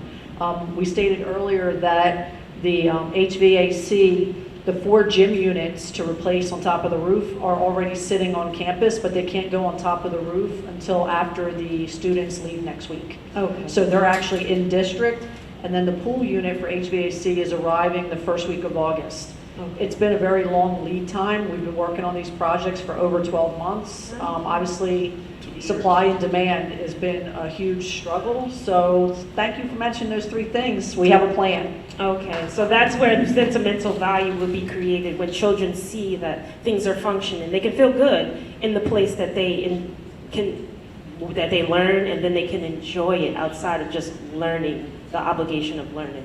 Thank you. Madam President, Yes, Mr. I Sanchez. just wanted to say, I know you said you disagree with using the billboard. Hold on. Unfortunately, by state law, we do have to pay to publicly advertise our meetings somewhere. Right now, we're spending money with the Atlantic City Press that nobody reads. So I was offering the billboard as an alternative. We don't have a legal option to just say we're going to do a robocall. We have a legal obligation to the state and how we advertise our meetings. And those things, I would just say a blanket to the public, please listen to our reports, because a lot of the things you asked about were all covered in the superintendent's report. They're all things we had already said we were working on. I don't mind saying it twice. It's almost like bragging, I know, but it's all coming down. Yes. And to be honest, she said 12 months. We've actually been in talks with the state for almost 3 years to replace the HVAC there. I think if you come to every meeting, so I know you've heard me say the governor at first had pledged to fix our HVAC systems where we were short. So we had already budgeted money to do that. Unfortunately, it's governmental work, and we can't just do it as soon as it's approved. But that work has been approved for almost 2 years now. We were just waiting contractually to get it done, and for the state to release funds. Thank you, Mr. Sanchez. Next is Ms. Hubby, NJEA, Jean Hubby. Also, hold on, real quick. I want you to brag a little more.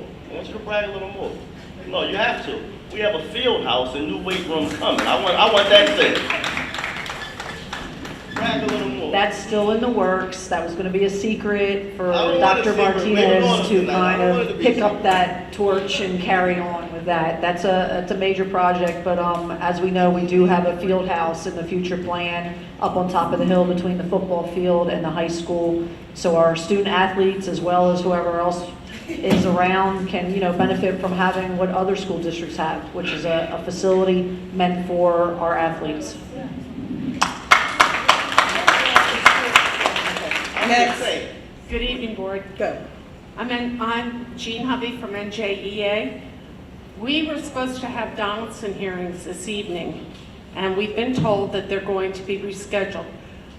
How long are we going to have to wait for the rescheduling of this meeting? As soon as Next we week. advertise. Next week? Thank Yes, you. we have to advertise, so. By 5 law, days. we have to advertise. Yeah, so we'll advertise, we have to have that 5-day clearance. Thank you. What day did we say?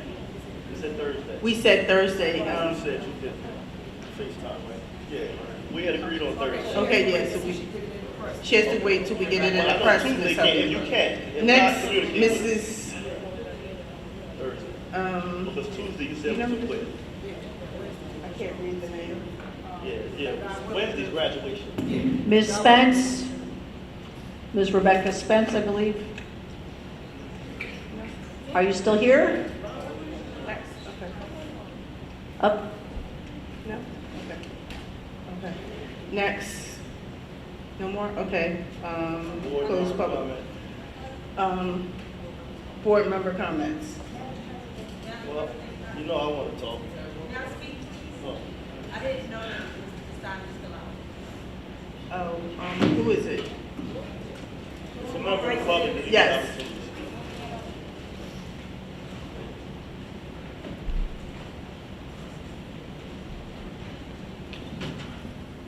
Good evening, Board. Good evening.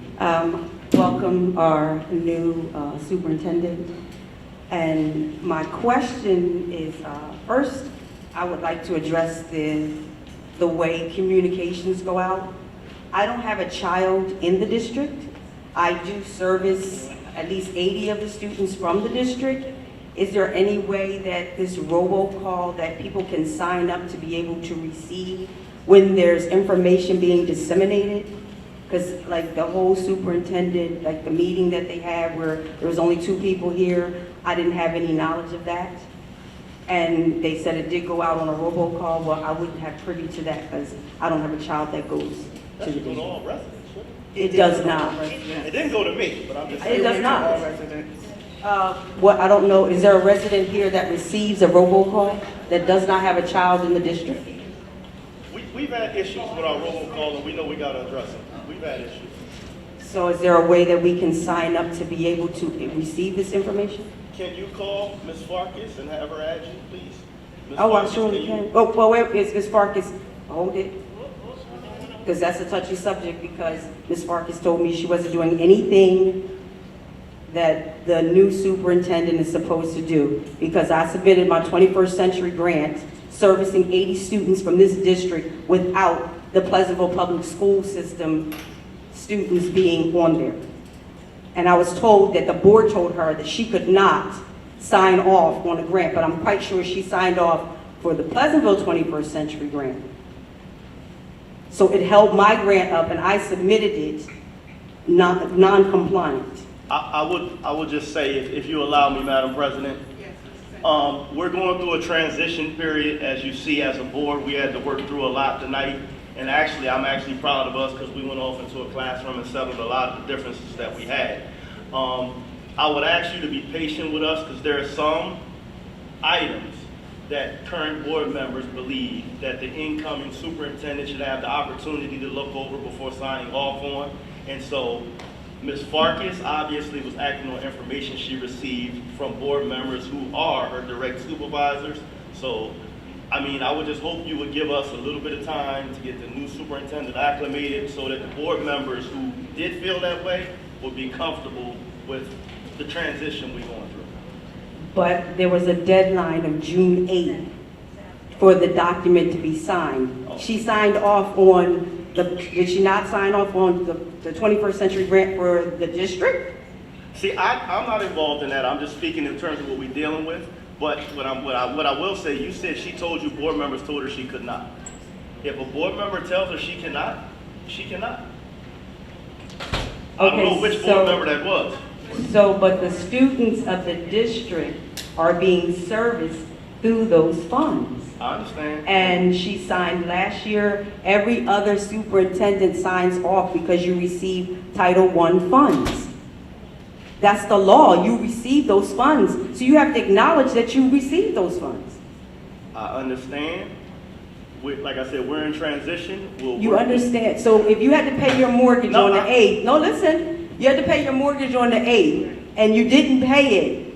So our program is being penalized right now because we don't have those signatures. What I'm saying is I don't agree with what happened. But what I'm saying is it happened and we're going to do everything we can to rectify it. So is somebody going to call the Department of Ed?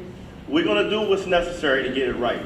But unfortunately, we just went through a superintendent search that only a few people could participate in because of things that were said.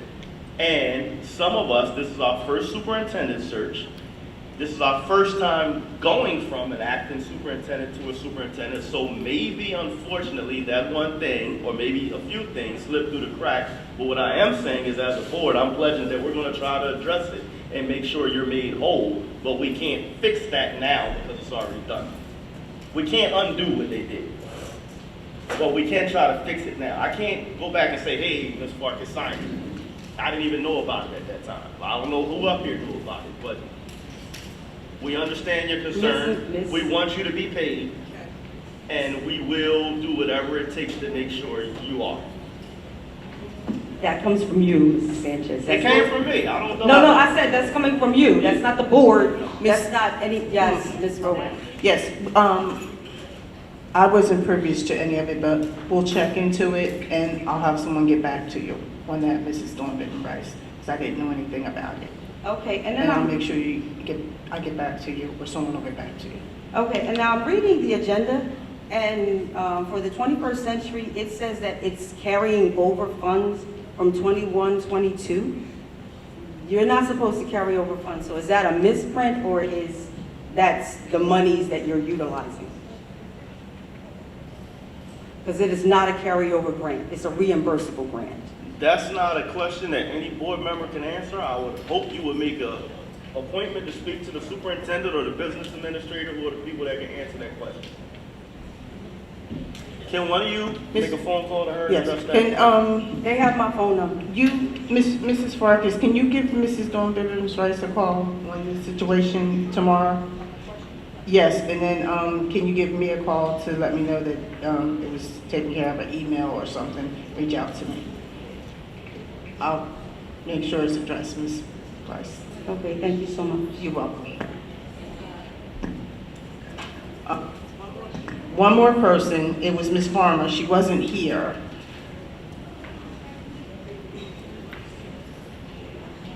And I want to give her the, respect of letting her talk. Hi. I believe you did call me. I just don't think my last name was pronounced correctly. I'm sorry.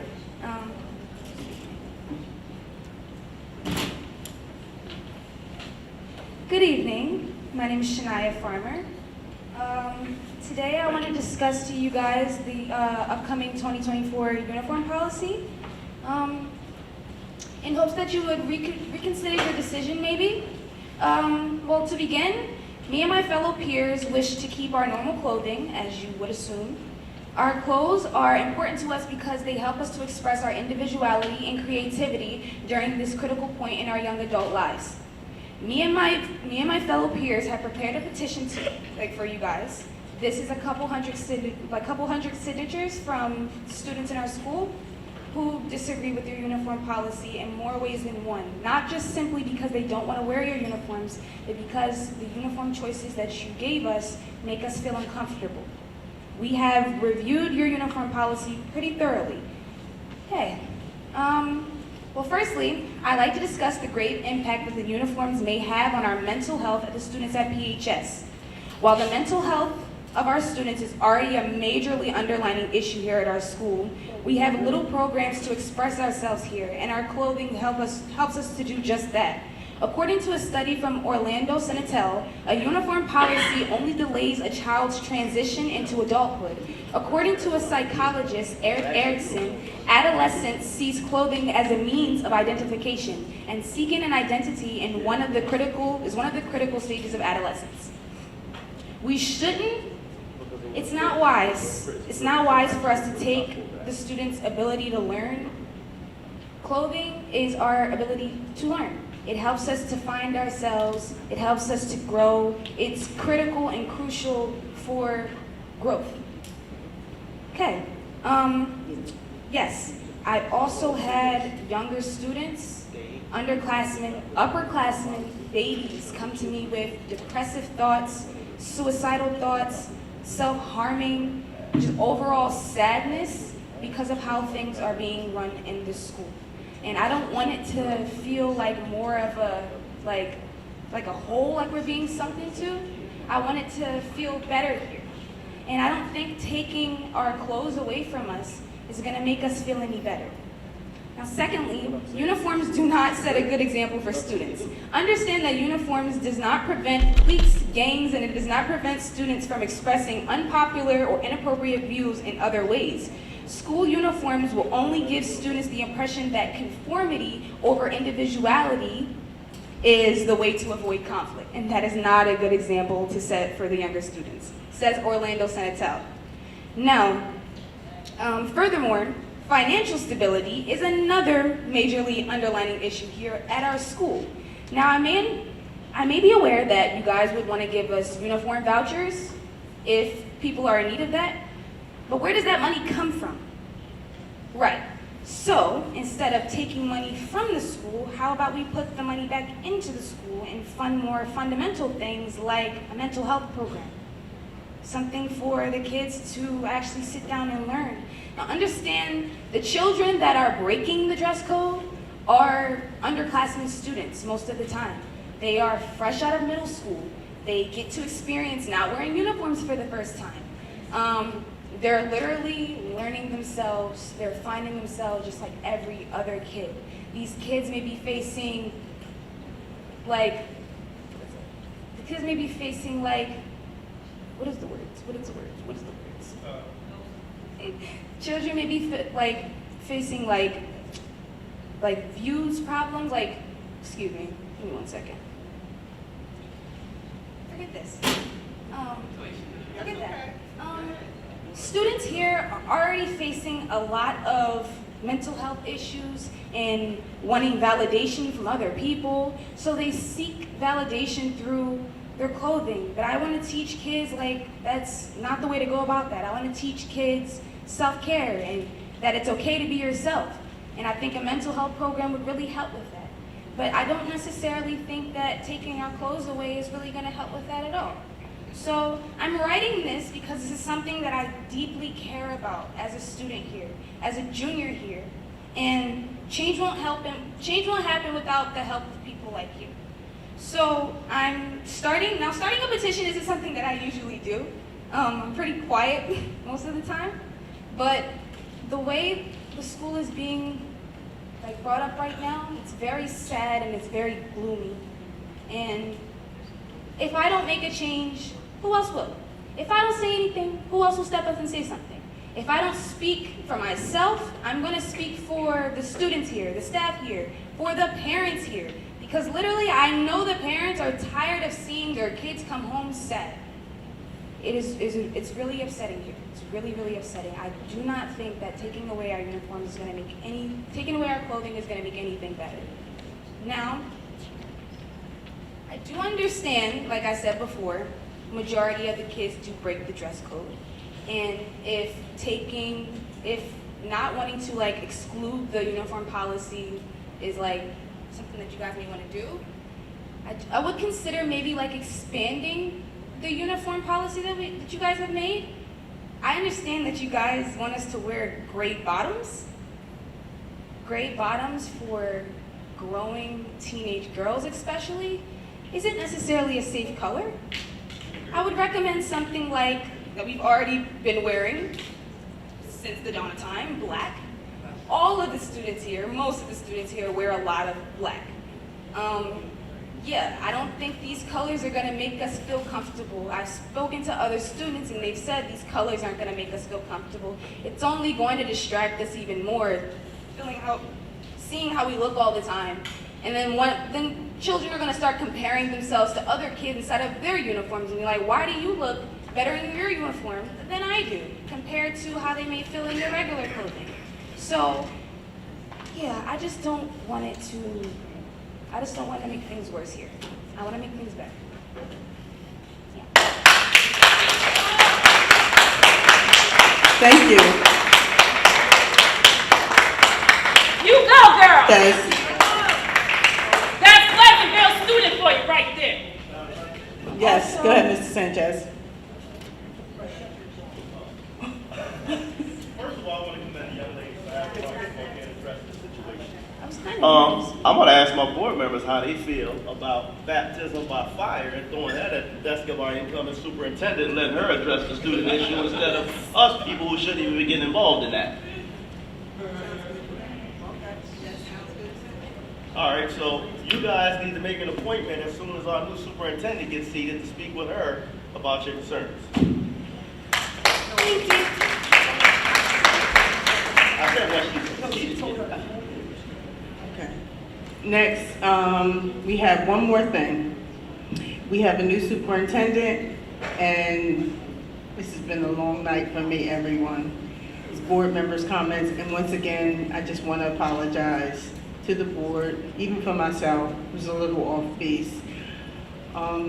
Just want to do what's right for the district, and sometimes, we don't agree, but at the end of the day, we do come together and we do agree to disagree. So I want to apologize again, but once again, I want to thank Dr. Martinez for coming in and being our new superintendent. So we're in with the new and we have to be out with the old. So I want to make a recommendation. If you want to, go ahead. Go ahead, Mrs. Yes, board comments. I do know I have a comment. I actually want to make a positive comment to the board, and I want to commend every one of you. Tonight started off rough. We had our differences. We disagreed, some loudly. Also you, Darryl, to help us through it, but we worked through it, and I think that's encouraging. Looking forward that we can agree so vehemently on an issue, walk off into an undisclosed location, voice our concerns, come to a meeting, and come back and do what's right for the children. So I just want to commend every one of you for us all listening to each other tonight and actually getting through something that probably would have took 3-4 meetings traditionally. So good job, board. Thank you. Next, Ms. Alberto, you have anything to say? I only want to say thank you. 2 years already, yeah? Okay. Thank you very much. You do very, very good job. I know it. The way you work. And welcome to Ms. Martinez to the new opportunity in that school. I think you want to do a good job. I feel.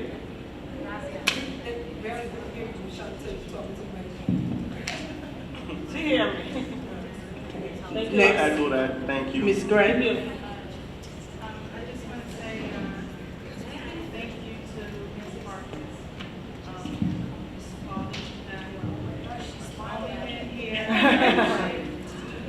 Only been here, what, 7 months, 6 months, but I'm learning. I'm learning a lot, slowly, but I'm learning. And, you know, I do appreciate the board, everybody on the board, and I know I got a little temper, you know, when I say some things, but it's all in feelings, you know, because I do wear my feelings on my sleeve because I'm here for the children, you know, and I just think that some things that we discuss, you know, we're not putting the children first. So I do tend to wear my feelings on my sleeve, and I do voice my concern and feelings, more feelings than concerns at times, but, you know, I'm here to do what's best for the children. Oh, and welcome, Ms. Martinez.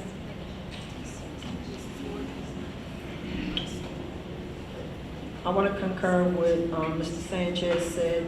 We all did go back there.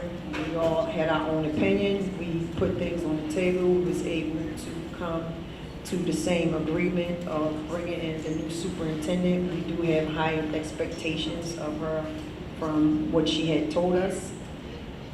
I want to say, I believe from listening to her now and the one time that I listened to her before, her passion that she had for our school district, along with her working with Dr. DeHaan and working with Dr. Hyman Medley. I keep getting my part. I believe they share the same vision of what they want to have our district for our children. So I believe with all three of them, with no one bumping heads, that we will be that shining star back up in the sky. We will have the pride back in Pleasantville. We will put the pleasant back in the Ville with these three ladies, because I believe when I was listening to her, all I kept hearing is Dr. Hahn. I just kept hearing her talking, and then I already know what Dr. Hyman Medley wants to see. So with her goals and her goals, along with the new superintendent, I'm expecting nothing less but to see us shining up in the sky. So I want to welcome you, Dr. Martinez. I'm holding you to everything that you said. I believe in what you said. I feel it in my gut and my heart. And just please don't do like many others has came. You said that you're here to stay. We're expecting you to stay. And I just want to piggyback off of my colleagues and everybody that spoke. Welcome, Dr. Martinez. We're excited to work with you. We're excited to see the great things you're going to do for the district. And once again, I want to apologize to the public, to the board members, for how things went earlier. We're in with the new, and we got to be out with the old. So I have one more resolution or Tabby for the board. I feel like that we should get new lawyers. And I'm asking for the board members to end the contract with CGO effective immediately so we can get new lawyers. CGO, I'm sorry, yes. I have a question. Do we have to have a 30-day clause? Did you sign the contract?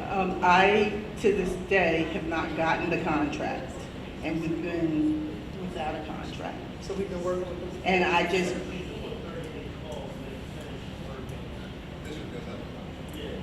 I've never signed a contract.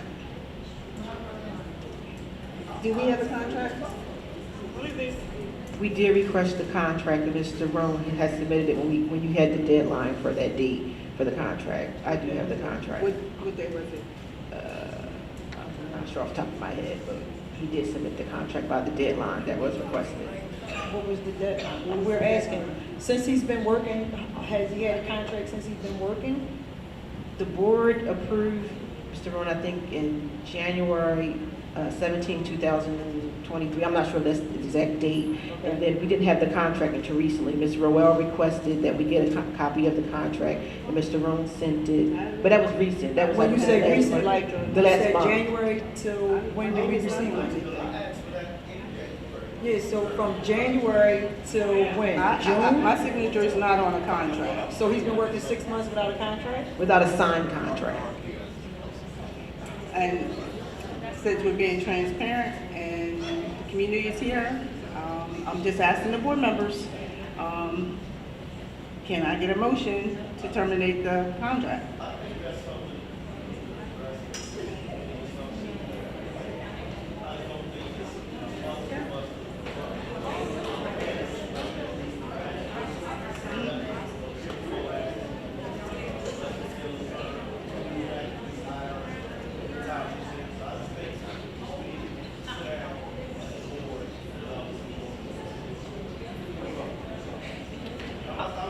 Right.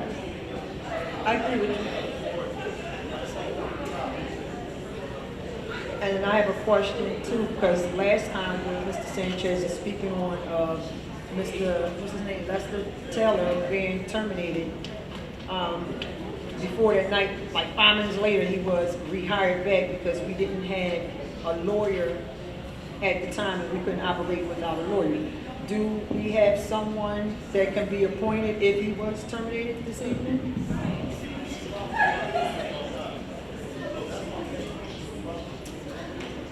I thought you But you don't have to, do you have to, you can appoint if. Well, we have to go out for RFP because we spend over $44,000, which is my threshold. We have to go out for RFP.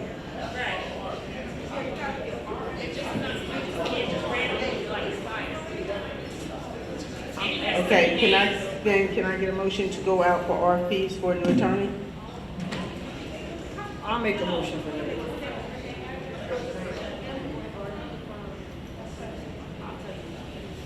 Who made the motion? Mrs. Morgan made the motion. Can I get a second? Did I get a second by anyone? Oh, second by Ms. Gray. Roll call, Ms. White. Ms. Alberto?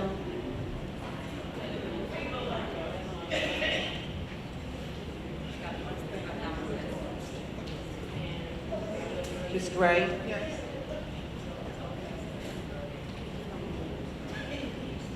Mr. Sanchez?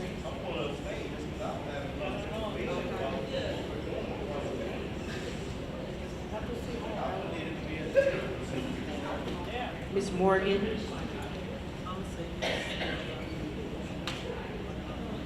Yes. Ms. Rowell? Yes. 3. Motion will carry because it's 3. The motion will carry because it's 3 to abstention. So we'll carry. Motion carried. Can you make that RFP for 10 days? Okay. 10 days is enough, right? Okay. then make it, can we do it by our next board meeting? Well, we're gonna have, can we have it by the next regular board meeting in July? Yes. Okay, so can you make it for the next board meeting in July? So this way, and whoever wants to come in for the, look at the RFPs when they come in, I'll shoot you a email. So if you want to come in, you can look at them as well.